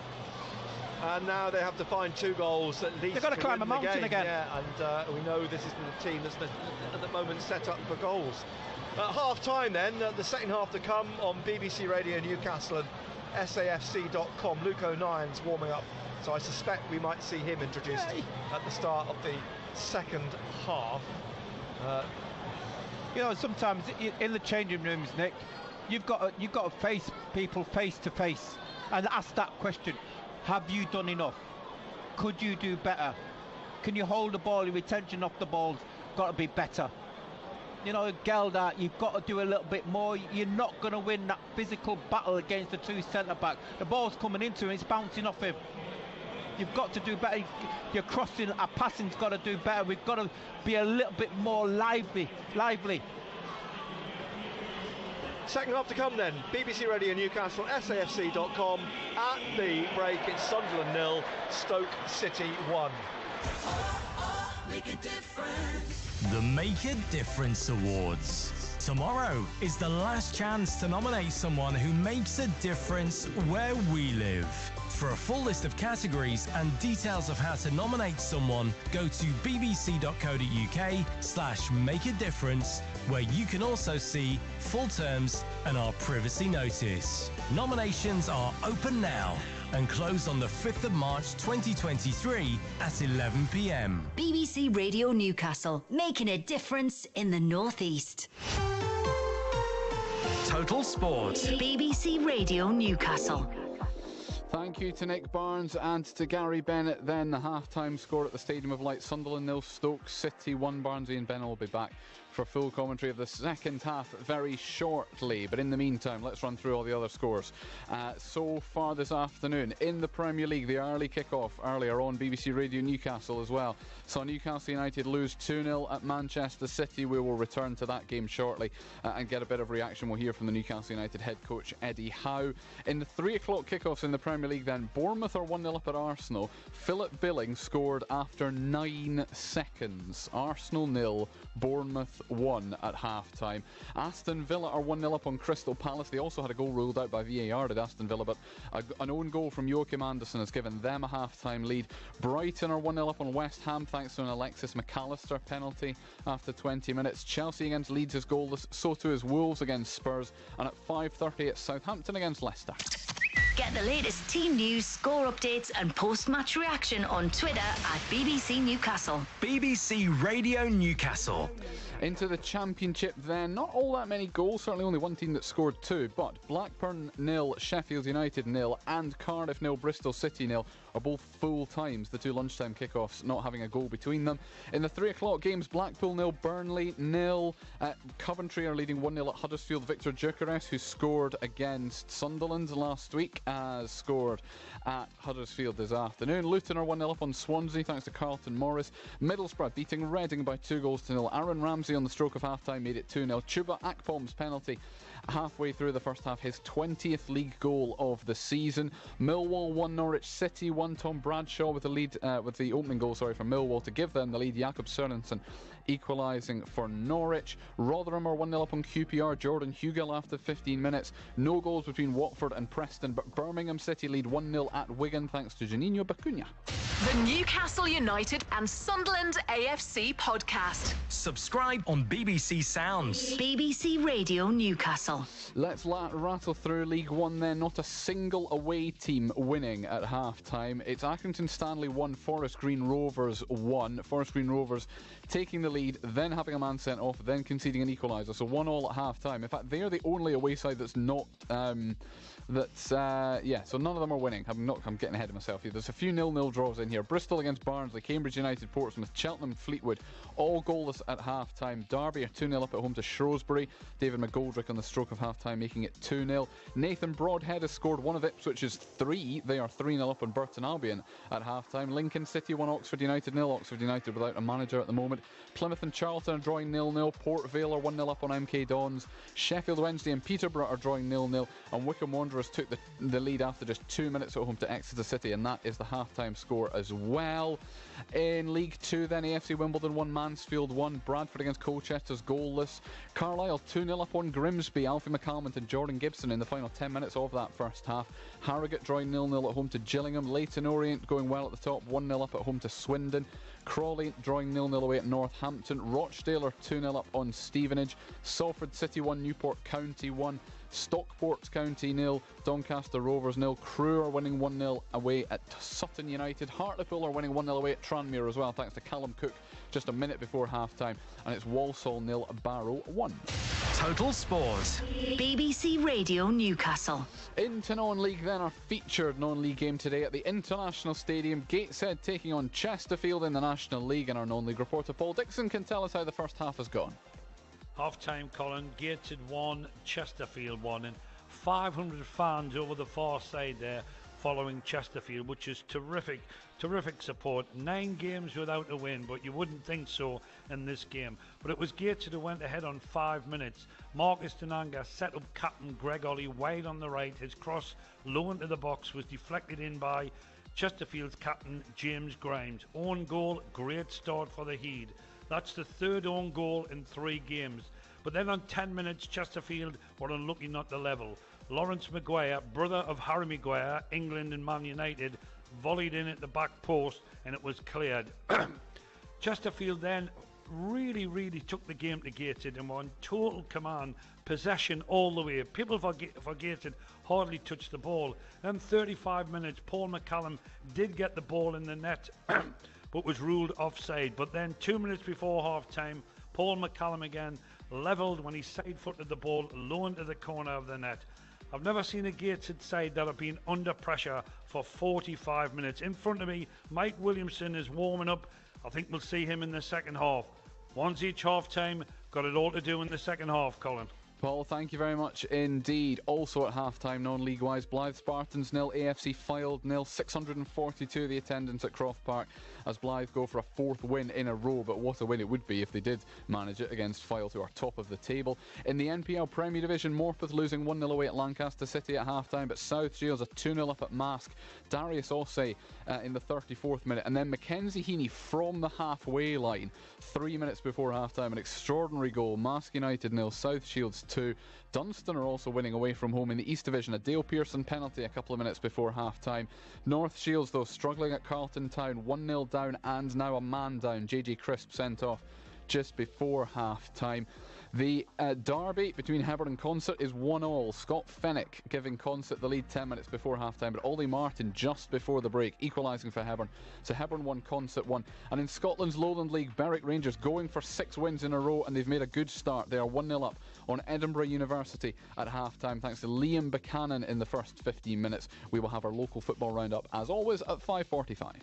Everyone has a story to tell. There's a lot more perks to having alopecia than I thought. If you're aged 11 to 18, the BBC wants to hear from you. Just because somebody's disabled doesn't mean that they can't achieve something. So that your story can be told across TV, radio and online. I really hope my story has helped people who are going through similar things. Go to bbc.co.uk/Young Reporter Competition to find out more and see the full rules and privacy notice. You have a voice that matters. Entry closes just before midnight on Friday the 31st of March 2023.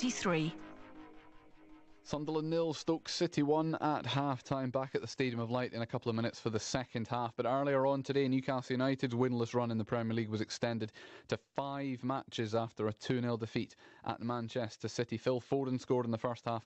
Bernardo Silva scored in the second. Here is the Magpies head coach Eddie Howe talking first about the absence of Fabian Schär today because of concussion. Yeah, so he did a series of tests I'm not 100% sure on all the facts and how it works, but this is a test with our doctor, and we were aware that he wouldn't play.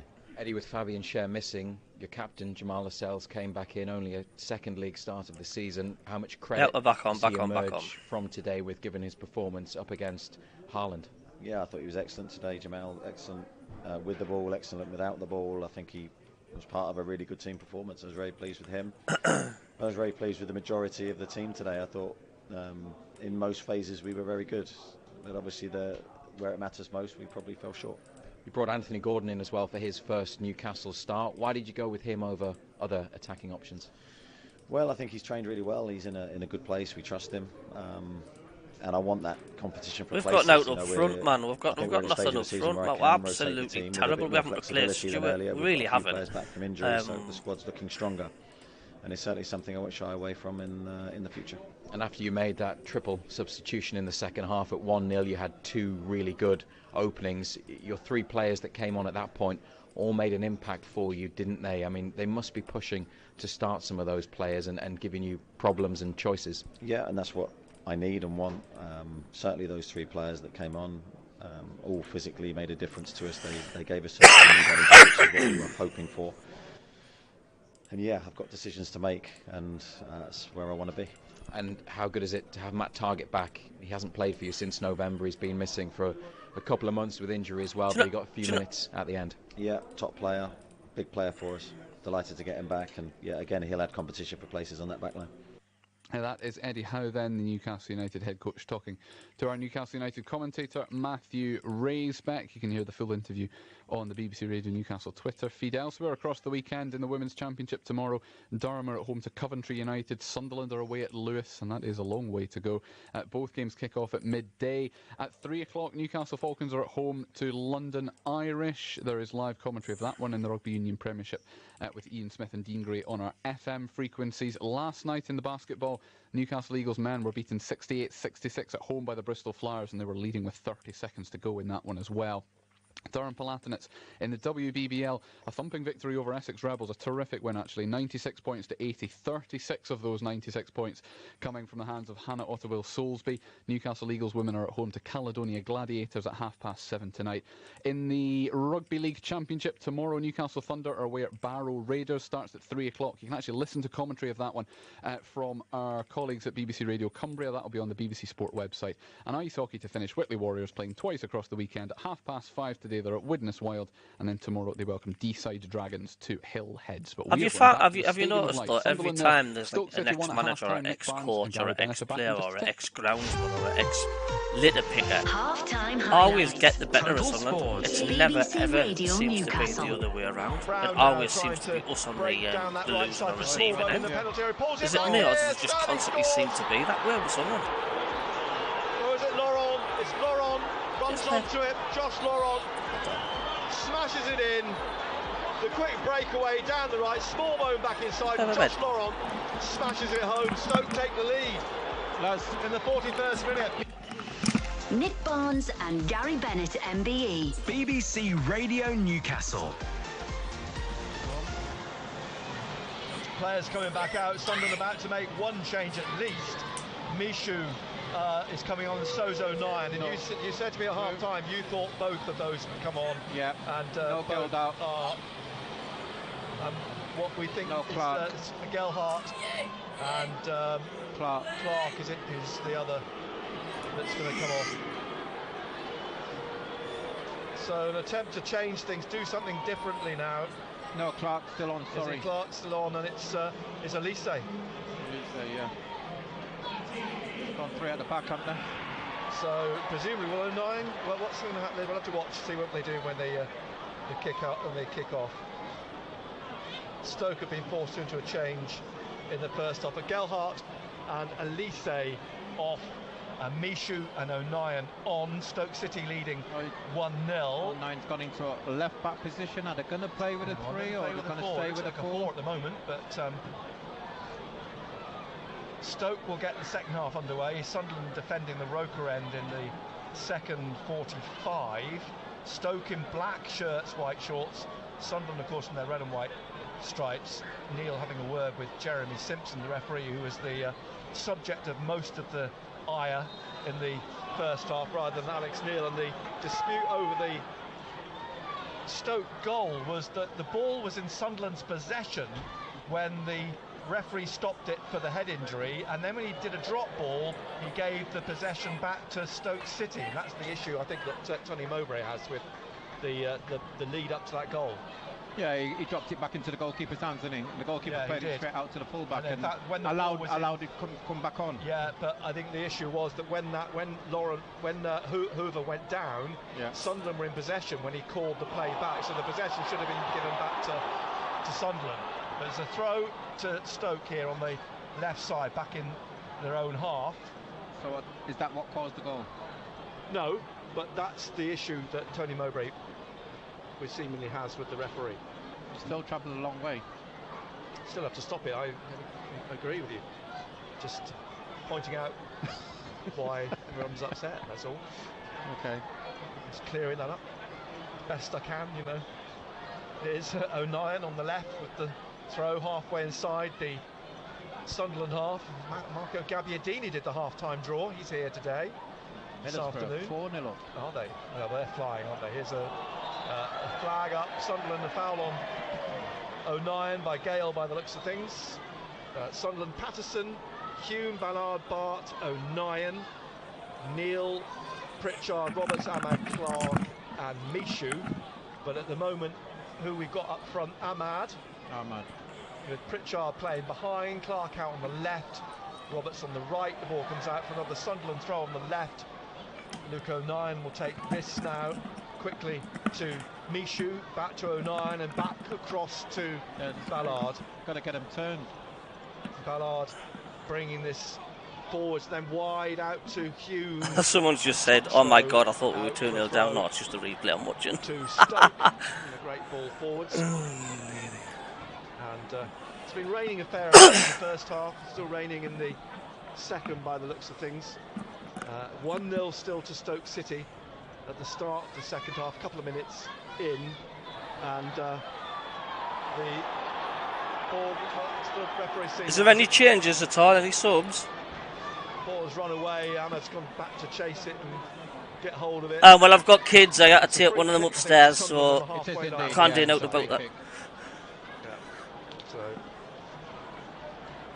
quickly taken. Ahmad out to Roberts, who's trying to cut back inside again now, and out again to Ahmad on the right hand side, and back it comes inside to Neil, and Dan Neil plays it back into the centre circle to Bart, to O'Nien, and out here looking for Clark on the left wing. A lot of pressure on him from Hoover. It comes back to O'Nien, and O'Nien back to Danny Bart. Bart looking up, bringing this. Do you think the owners have made a massive boo-boo not replacing Stewart, or can we say, well, they have replaced Stewart, they've got Gelhardt? Out wide then to Roberts, just in the Stoke City half. You need people to get behind. Roberts just taps it back to Neil behind him. Middlesbrough 3, Reading 0. Here's Roberts quickly to Dan Neil, chipping it over the top, looking for the run of Hume down towards the corner, and it's come out for a throw off of Dujon Sterling on that far side. Chelsea 1, Leeds 0. Who's Brighton playing? Penalty area. Ahmad on the goal line, being forced back towards the corner. Plays it, slips it back behind him. Here, trying to get in again on that far side. Roberts back to Ahmad, back to Roberts. Little dink forwards for Hume to run on to, but he's tackled by Dujon Sterling, and it's a throw to Sunderland. Brighton 2, West Ham 0. So another throw for Sunderland on the far side, and there's Roberts. He's really going to have to battle to get this away, and they've conceded a throw. Sunderland. They'll score 3 goals in the 96th minute. Over on that left-hand side. Stoke, you see, have got something to hold on to, haven't they? They've got something to hold on to. But again, you know, when we talk about tactics, you know, you would say, Ahmed, go and play against Jagielka. Play on his shoulder. Down the right. That's what you've got to do. The ball's rolled back, and suddenly it was staying in, and nobody realised. And Ahmad suddenly reacted, but it's too late. The ball's I don't know, but Tony Mowbray needs to get his finger out his arse because these last 3 games have been shite, like, Stoke, really have been terrible. In goal. They were forced to make a change at the back in the first half when Wilmot was injured. So it's Sterling, Jagielka, Fox and Herver, Smallbone, Pearson, Brown, Laurent, the goal scorer, Campbell and Gale. And here's Sunderland. Even if Romanian runs on the pitch. From Hume to Ballard on the halfway line, inside to Danny Bart. O'Nien square of him, but Bart in the centre circle, bringing this forward, then squaring it to O'Nien, and he rolls it forward here to Clark. That's fucking terrible.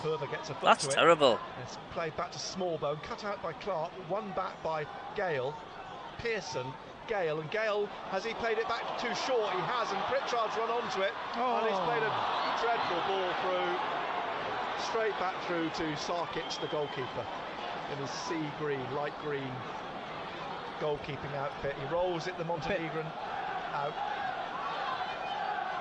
Jagielka out to Herver, back inside to Pearson, Ben Pearson on loan from Bournemouth, former Preston midfielder. And Mowbray will be away at the end of the season, I'll tell you now. Fox forwards down that left side, Campbell back to Sterling, wide on the left, and back again to Sarkic to kick clear, up towards the halfway line.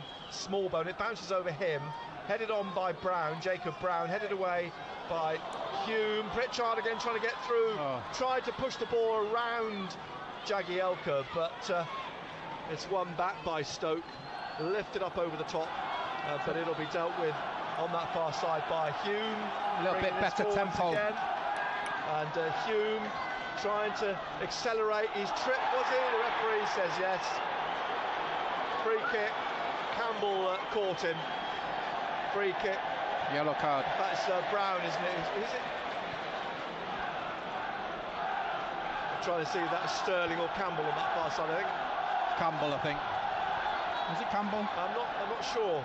I'll tell you now. I'm keeping my eye on him as he walks into the 6-yard box, and the cross here turns, and his numbers obscured by it's Laurent, isn't it? It's Laurent who is the goal scorer, who's picked up the card. So this free You don't kick, think you're so lucky you don't have fucking kids? over on the right-hand side. Now, someone's telling me that Stoke have changed the goalkeeper. Sorry? Someone's saying that Stoke have changed their goalkeeper, but they clearly didn't say that at half-time. I'm not sure where that's come from. Here's Michu, and Michu twisting and turning, plays the ball back here, almost onto halfway. And then there's Bart trying to get it back. It's blocked by Gale. It's through Bart's legs for Smallbone. Smallbone running into the penalty area here, squaring it on the far side, 2-0. Yeah, I said 2-0. Lose the ball, into the bottom Dan Neil. corner. You cannot afford to lose the ball. That was simple. I think that just sums up his afternoon. Smallbone again, the assist. Campbell running in on the far side. Well, he won't score many easier goals than that, will he? No. But when you're last man, Nick, you've got to make sure. Dan Neil again. I'm sorry. He's had his pockets picked again. Yeah. He's turned blind. To nick the ball off him. All of a sudden has allowed him to break, and he's rolled it in, and it's a simple finish. 2-0 down. Sloppy. 9 minutes into the second half, and Sunderland have more than a hill to climb now. I'm telling you, it's a learning curve, and you're looking around there, and the young players are looking around for, shall we say, some experience, some guidance. Tell you. Now we've lost everything. We've lost our shape. Can confirm that Stoke have changed their keeper at half-time. Jack Bonham is on for Sarkic. I certainly didn't see it. I never seen it. No, I never saw the change made by the assistants at Millwall 1, Norwich 2. Over 40,000 at the Stadium of Light. Thank you to those that have alerted us to that, because we'd have had no idea, because we can't see the goalkeeper's number where we're sitting. Arsenal 0, Bournemouth 2. So thank you, Jeff Thompson, who thinks listening in the far south. who first alerted us to that. And here it's Sunderland 0, Stoke City 2. As on the right side of the centre circle, Smallbone battling for this with Michoud, and then it's eventually put out by Bart. And Alex Neil, well, you could see by his reaction and the reaction of his coaches how overjoyed they were at that second goal. O'Nien's trying to get the ball back here from Brown. The assistants had to come in and intervene, and the fourth official, Alex Neil, having a word with the assistant as well. Now, when we had Mark Elliott, the Stoke City commentator, on Total Sport last night on BBC Radio Newcastle, he made the point that, you know, when they win games, they tend to win them by 3 or 4 goals, Stoke, away from home, and now we're in that situation. They've scored 2. Sunderland don't seem to have an answer at the moment, and Stoke, well, their tails are really up. Can Sunderland find at least 2 goals, if not 3? It's a big ask, in fairness. We still have 35 minutes to play. Nick, you've got to create a chance first. Yeah. So now at the other end, it's Jack Bonham in goal, the former Gillingham keeper. As forwards comes Pearson. Inside now, it's rolled by Laurent to Campbell in the penalty area. His shot is blocked, but he's still got it back again and across and There's in. the third. Campbell scored again. It's 3-0. Tyrese Campbell has curled it round Patterson, and Stoke now lead 3-0. Tyrese Campbell is on a hat-trick. We're all over the place, Nick. Luke O'Nien loses the ball on the touchline and we haven't recovered. And you know, in the start of the season we're talking about young players and it's great. This is when you need a little bit of experience to get you out. And unfortunately, you look at the players and they're looking around. They're looking around for that help, and there's nobody there because they've not been through this before, this experience. This is brand new to a lot of these players. It's a sort of, I mean, almost like the scenario of Alex Neil coming back. He is now, I should imagine, sort of feeling rather smug at the edge of his technical area. Why not? His team leads 3-0. Because the way the game is at the present moment, Nick, they could end up winning the game 4-5. And Huddersfield 0, Coventry 3. Talking about character now. Character. Playing for pride, Nick. That's what they're playing for. Yeah. This will be the well, it's the heaviest at the moment, potentially, defeat of the season for Sunderland, unless they can find some sort of riposte. But as you say, they just seem to be completely out of sorts. There's no real shape, and Stoke have got 3 to hold on to. And Gale's on the break with Smallbone. Smallbone now, he's trying to find Gale again. It's cut out though by Roberts, who's had to come back and defend. Brown's trying to win it, but Michoud wins a free kick on the floor. Quickly taken and up for Roberts to get back up the other end now. He's on his own, surrounded by 5 defenders. Ahmad inside of him, here's Ahmad, and Smallbone trying to cut it out. Played back behind to Dan Neil. Wigan 1, Birmingham 1. O'Nien out to Clark on the left wing here, trying to slip inside away from Hoover, and he's got away from the Dutchman into the penalty area. Now trying to weave his way through, but the foot in from Smallbone, and the ball rolls back to Bonham, Jack Bonham, the goalkeeper. Coming up towards the hour mark, Sunderland 0, Stoke City 3. Alex Neil not happy with it's one of the coaches not happy with something, having a word with the fourth official, the Stoke bench. The ball with Pearson, Arsenal 1, Bournemouth 2. Fox wide down that left wing, John Sterling, he's got Campbell ahead of him. Campbell's on a hat-trick. Campbell down the left of the penalty area, trying to shake off Hume. He's on the goal line, almost in the corner, and eventually the ball goes behind, and it is a corner kick to Stoke City, their third corner of the match. This at the Roker end in the second half. You know whose son's that is, don't you? Tyrus Campbell. No, Kevin Campbell. That's Kevin Campbell's son. Is it? Yeah. I didn't know that. Yeah. No, I didn't know that. So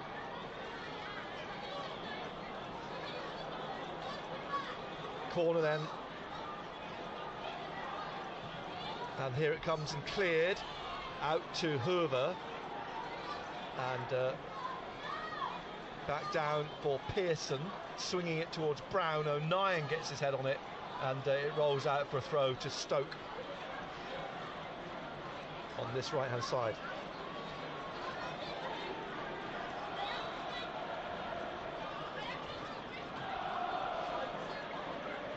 So on the right, Pearson trying to thread it through again. O'Nien trying to bring it out, and it's come up to Ahmad. Ahmad over halfway, and Ahmad has Clark left, and he's got to come back here now to Mishu, and into the path, if he can, of Roberts on the far side, but it swings past Roberts, off of Sterling, and out for a throw to Sunderland, halfway inside the Stoke half on the right hand side.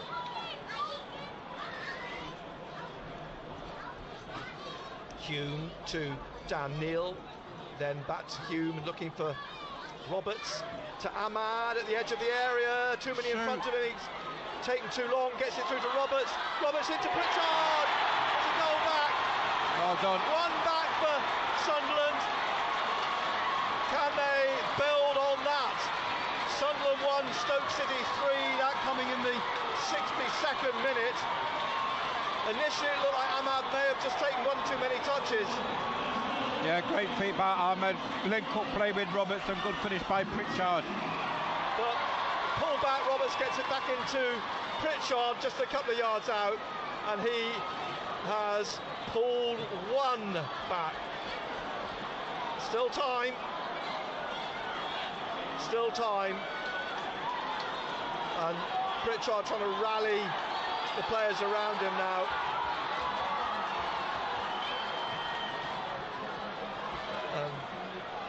The restart sees the ball played right up to the other end, and Bart having to clear, and out to Smallbone on this right hand side, plays it back to Pearson, and then it's heading a foul on Bart, free kick to Sunderland. And now out on the left, Pritchard trying to get away down the left. He's got the ball back from Clark, plays it back behind Mishu, but running onto his Bart, who does find Mishu. He's now trying to get it through here to Neal. Neal, he's got the run in the box of Roberts. It's squared, nobody there. It's nobody there. He squares it, and it's only black shirts. And they get it clear up to the halfway line, and it's Brown now for Stoke City. Mishu behind him, Brown still going, Gale through the middle, it's rolled to Campbell at the edge of the penalty area. He's trying to get it on his left, onto his left foot, he shoots straight at Patterson. But the threat is still there from Stoke. Sunderland need to become a threat at the other end. Millwall 1, Norwich 3. Sunderland's opponents next weekend at Carrow Road. It's played across here to Neal. Neal down to Roberts at the corner of the penalty area again, into the penalty area. He's just tapped it back to Neal, shoots, takes a deflection, takes it away, out for a throw. Tranmere 1, Hartlepool 1. I think Stoke are going to make a change. One of their players is down, Ben Pearson. And I think that Ben Wilmot again. No, not Ben Wilmot. Ben Pearson. Pearson, I sorry. think the crowd unhappy because they feel this is a tactic from Alex Neil to slow it all down. While Ben Pearson gets treatment, then Pritchard and O'Nien down on the touchline waiting to take the throw. Sunderland 1, Stoke City 3. Got 25 minutes left. We're live on BBC Radio Newcastle. Pearson still receiving treatment.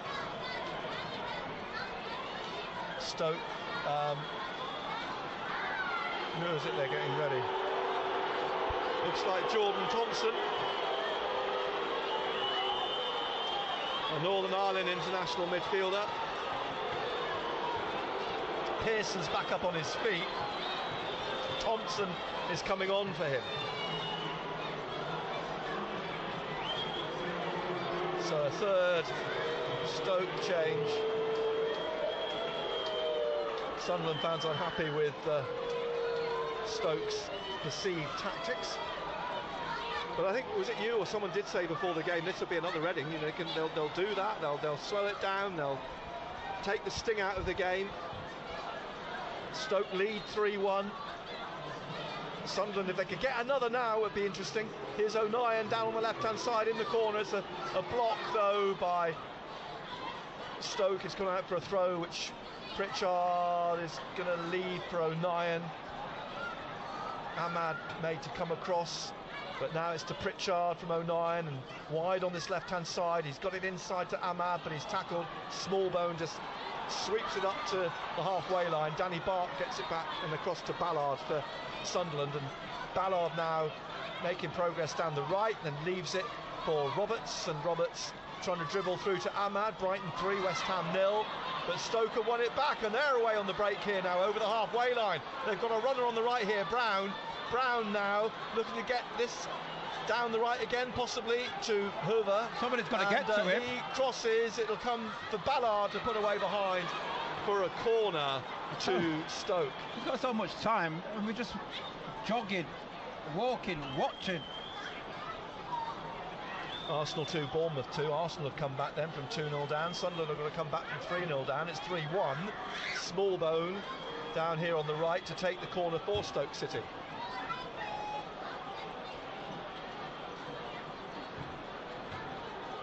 So Will Smallbone on loan from Southampton with this corner kick at the Roper end, and there's a lot of empty seats there now. It's swept into the back of the area, and it's hooked straight out and in. The rebound from Patterson's initial save is smashed home. Dwight Gale, I think it's Dwight Gale who scored it. 4-1 to Stoke. Gale's second goal of the season, and Stoke 4-1 up in the 68th minute. Didn't defend the set piece, Nick. The corner, good save by Patterson, but Dwight Gale reacted quickly. He was there, followed up, right in front of goal. He couldn't miss. And all the hard work of getting the goal back and getting back in the game undone. And a 3-goal lead established again. Like I said before, Nick, we're playing for pride. Yeah. As simple as that. You know, and one thing it has done, it's, you know, posed a lot of questions. You know, yes, great young team, but when the going gets tough, then they're looking around for that little bit of experience and guidance, and where's it coming from?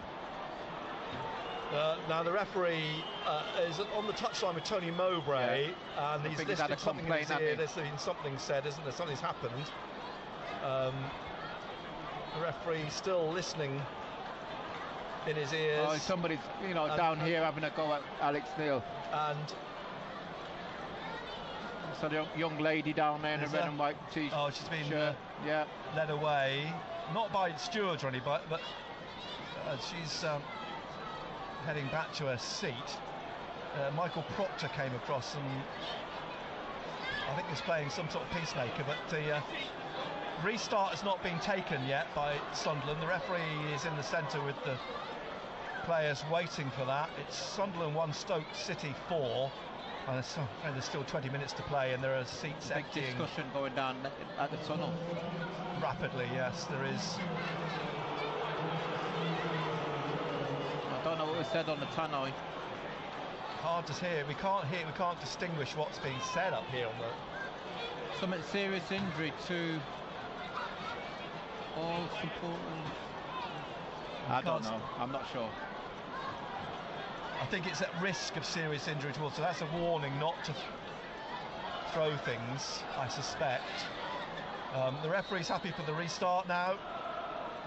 Pritchard laying it off to Hume, and Roberts inside to Dan Neal. He's robbed of the ball. Smallbone out wide on the left, Dwight Gale. He's given the ball away, and it's a chase back here now for Gale as Pritchard swinging it up through the middle, and Jagielka won't get many easier afternoons, will he, as a 40-year-old? No, not at all.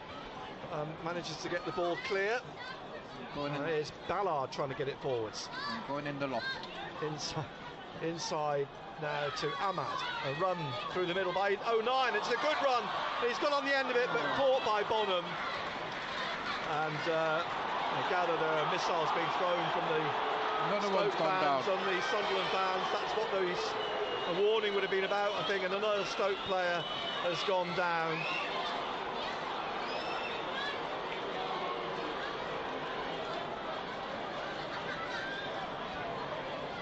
And another stoppage. It's all turning rather nasty.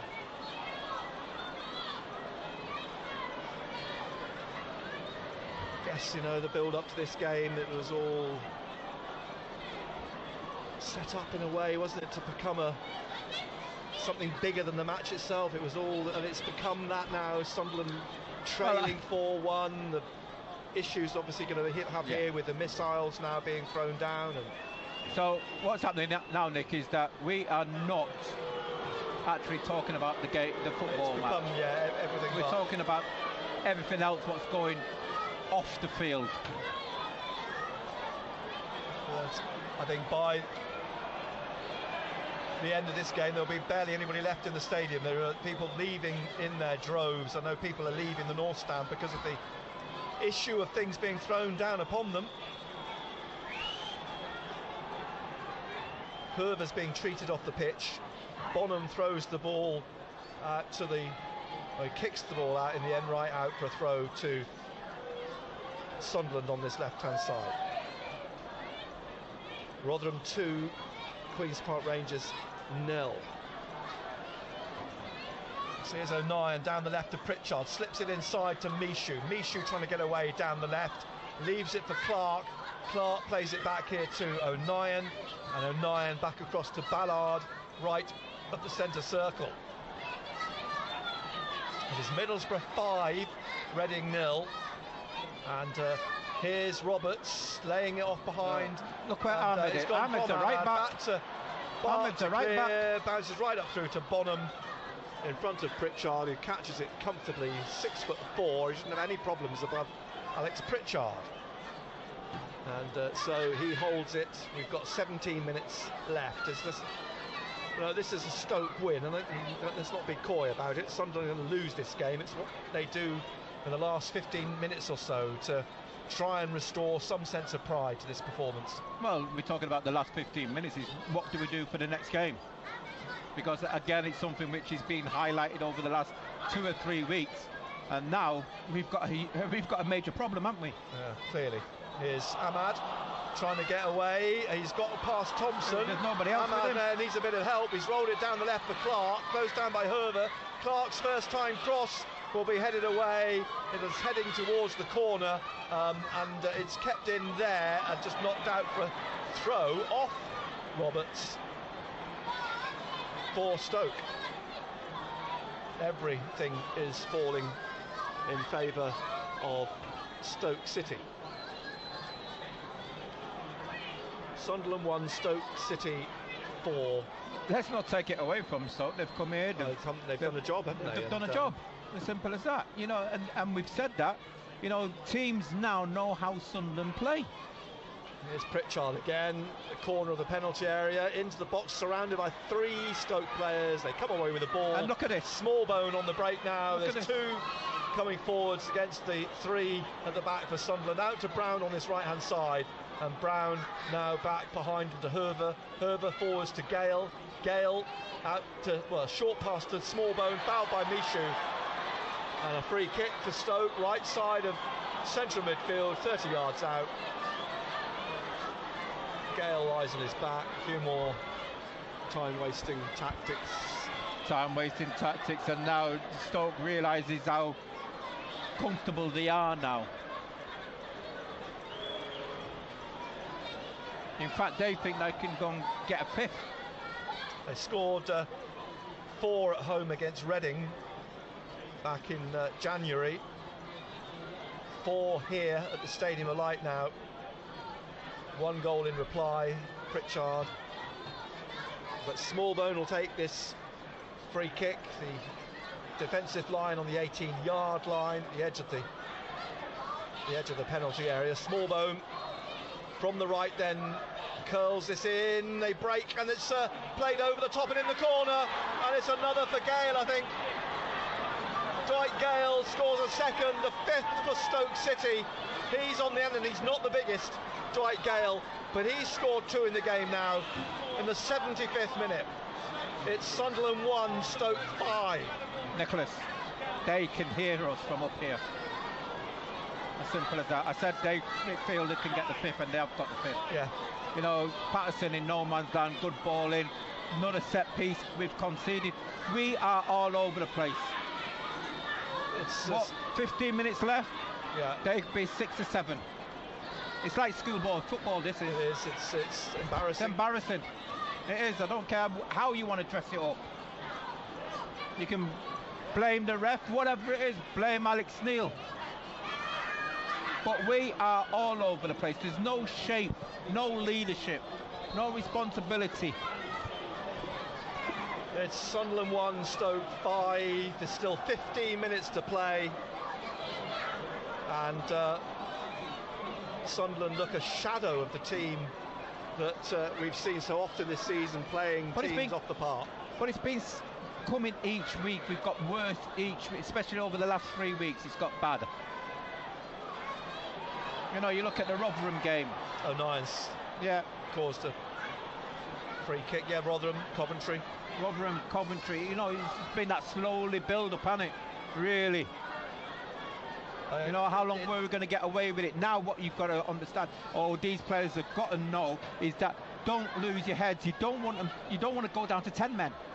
Relatively speaking, there's barely anybody left in the stadium now. The bowl is emptying rapidly here with still 13 minutes to play. Bonham, the ball at the back with the Stoke keeper. He kicks over the halfway line, down the right. There's the issues again of those things being thrown down by the away fans in the North Stand in the week that the club announced that they're not going to move the away fans.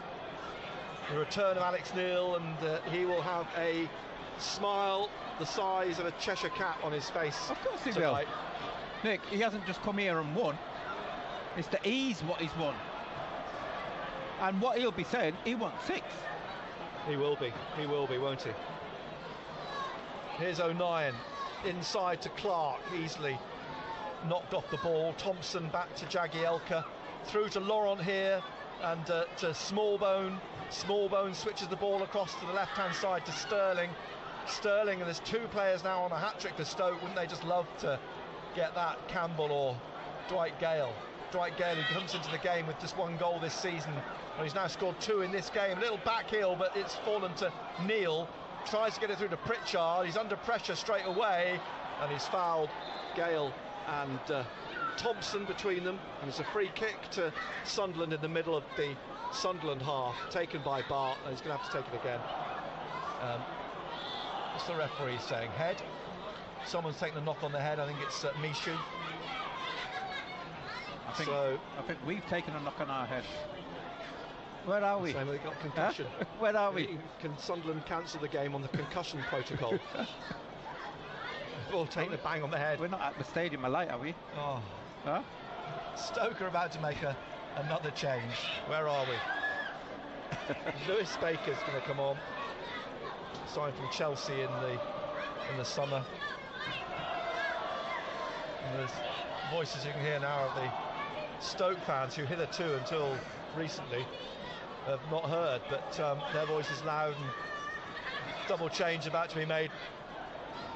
Josh Tyman is also coming on for Stoke City. Mishu still receiving treatment. So a forward, fresh legs up front, that's just what we wanted to hear. And Lewis Baker, a midfielder. And Campbell won't get a hat-trick, he's being replaced by Tyman. And the other change is Laurent. He's been replaced by Baker. 10 minutes just over to play. Is Hume coming off? No, is that Michu? I think it's Michu who got the knock, wasn't it? Yeah. Michu's coming to the touchline here. I think there might be a consequence of just the knock. I'm not sure if he's coming off. He's standing behind the fourth official at the moment, and I think he's just waiting to come back on effectively. So the 5 changes made by Stoke, who lead 5-1, and a free kick to Sunderland in the middle of their half behind the centre circle, which it's going to be taken by Danny Bart, and he passes it through for Pritchard again in the middle, and he plays it out to the right to Hume, down the line, the touch line to Ahmad, back to Hume, and Michu's still waiting to come back on. Ballard at the back here, and Ballard just holding it for a moment, playing it to Hume. They're still treating Michu actually down below us, so for the moment Sunderland playing with 10 and trailing 5-1 with 10 minutes left. Out here on the left to Jack Clark. Clark back to Danny Bart. Bart looks up, plays it through to Ahmad, is robbed of the ball though, and they terrible. come Ahmad. up to the edge of the penalty area into the box, and the shot driven in from the left-hand side there is high and wide from Dwight Gale for a goal kick. Our retention of the ball has been poor. It really, really has. Michu just having to switch shirts. I hope that's not an announcement of the crowd, because at the moment it's the smallest in club's history. Millwall 2, Norwich 3. So Norwich going to Millwall and scoring 3. You know what you're going to get next week. It's going to be another tough one for Sunderland on the back of this run, and Tony Mowbray's spoken about there'll be a point at which we lose games and he'll be in the spotlight. It's played through by Pritchard, and it's squared by Roberts, but cleared by Sterling in front of Ahmad. 43,064 were here. We're now down to 3,064 with 10 minutes to play. Yeah, Roberts is complaining that he's pulled that one back and there's nobody there. He did that earlier on, he's pulled one back to the penalty spot. But that's what happens when you've got no striker. Out and out striker. Throw to Sunderland on the left. O'Nien takes this. Tony Mowbray stands forlornly at the corner of his technical area. Fourth officials having a word. Bart. Ballard on the centre spot. Michu, sorry, out to Ahmad. And no, it was Hume. Forwards to Roberts, getting the ball away, trying to win it back is Hume. Smallbone, the interception, heads it on. Gale back to Brown in the centre circle, and now forwards again comes Stoke City in the centre with Lewis Baker. And Baker deciding which way to go, just plays it square to Sterling, and Sterling back to Fox. Forwards it to Thompson, back to Jagielka. Jagielka back to Bonham, the goalkeeper in the second half for Stoke City.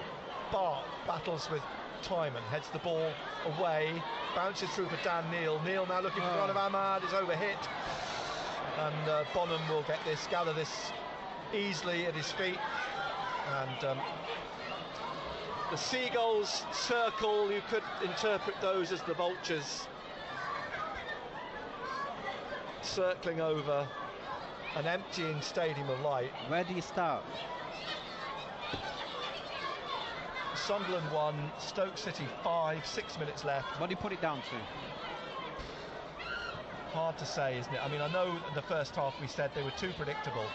Stoke grew into the game and started to control it, but I mean, we made the point in the first half that Sarkic really didn't have much to do. He had one save, didn't he, to make in the first half.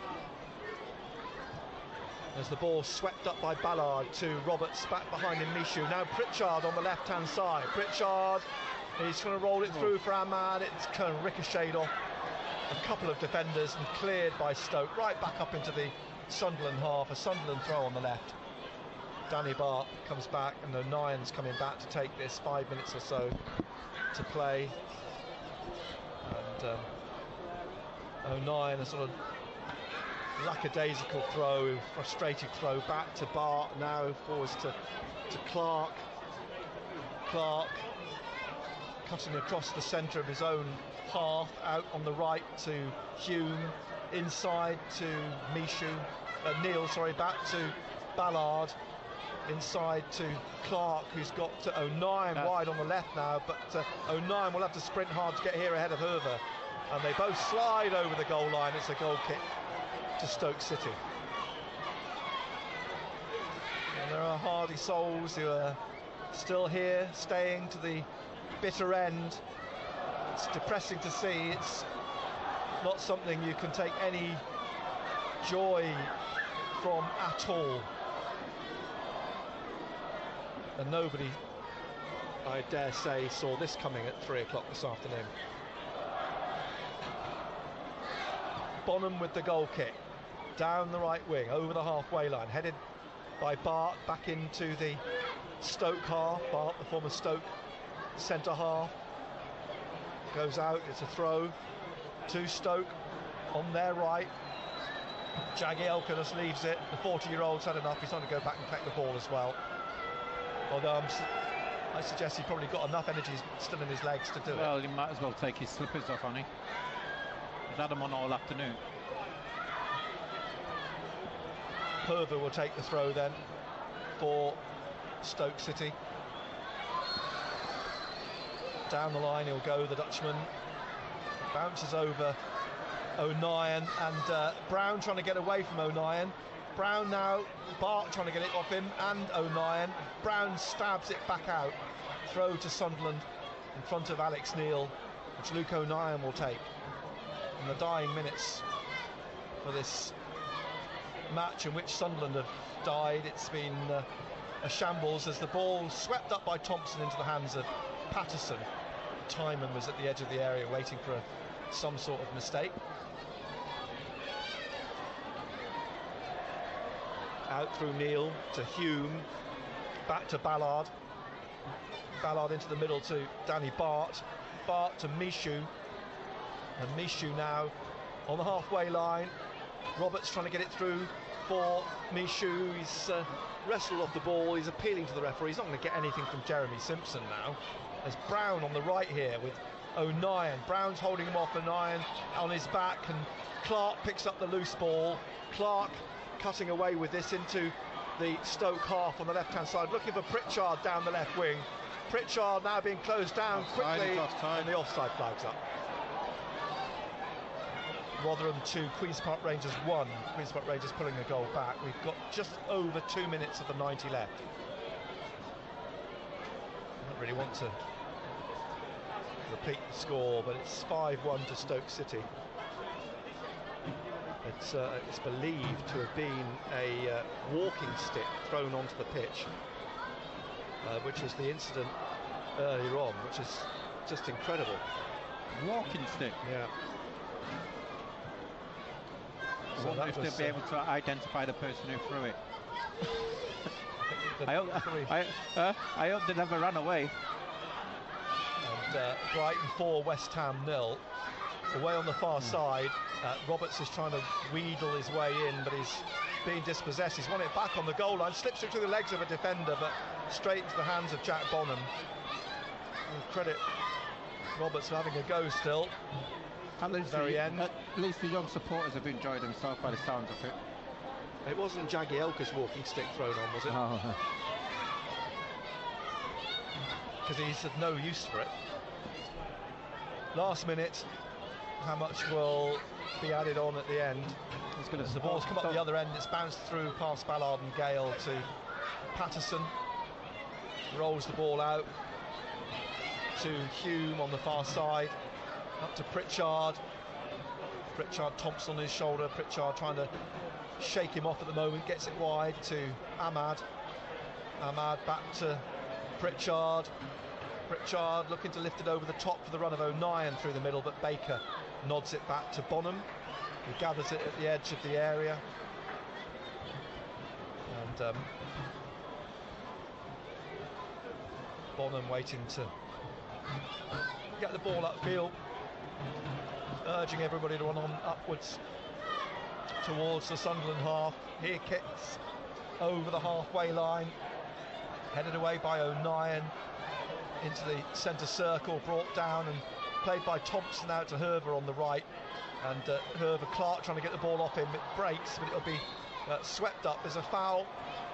Herver picks himself up, but he's the one that's committed the foul, and it's a free kick. We'll have 2 minutes. I think the referee has decided that that's all that's merited really with the scoreline. There's another, I think it's Dwight Gale's down with cramp, so Hume's come across to aid him, and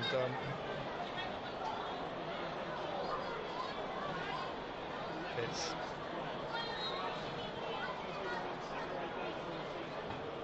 into the first minute.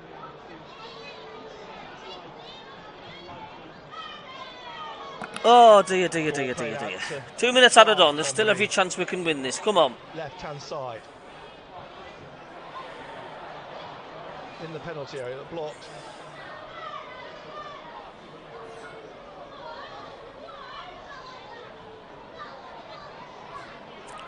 Halfway, Stoke again, Baker.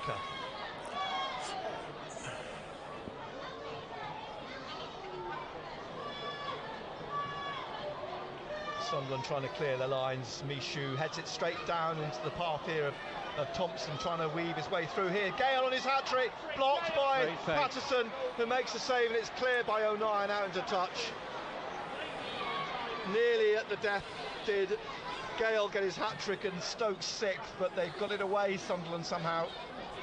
Good block by Patterson, credit him for that.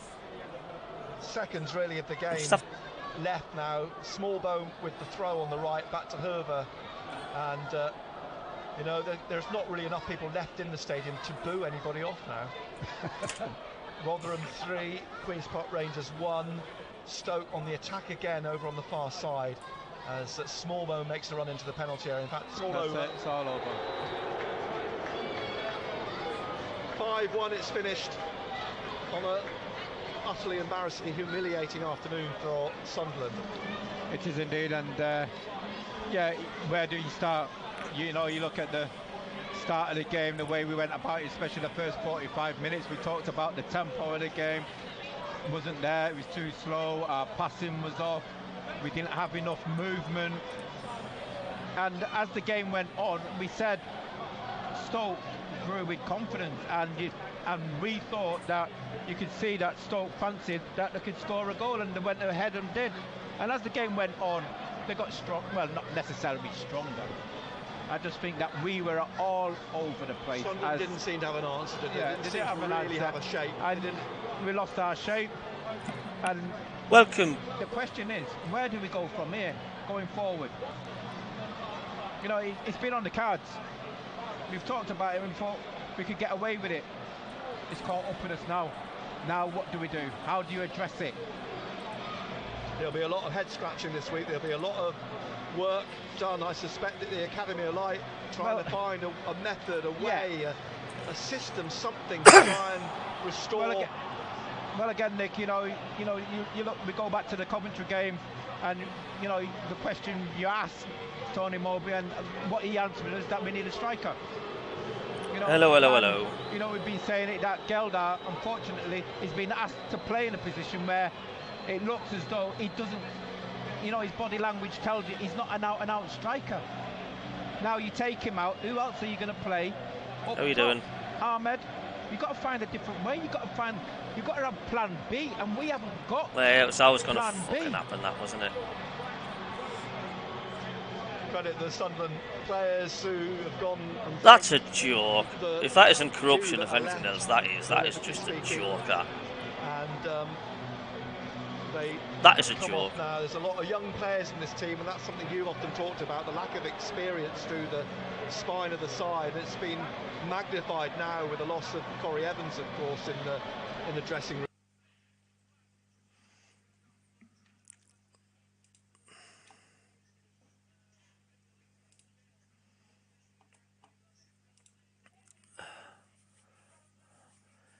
Toonboy says, SMB, thanks for joining the channel, mate.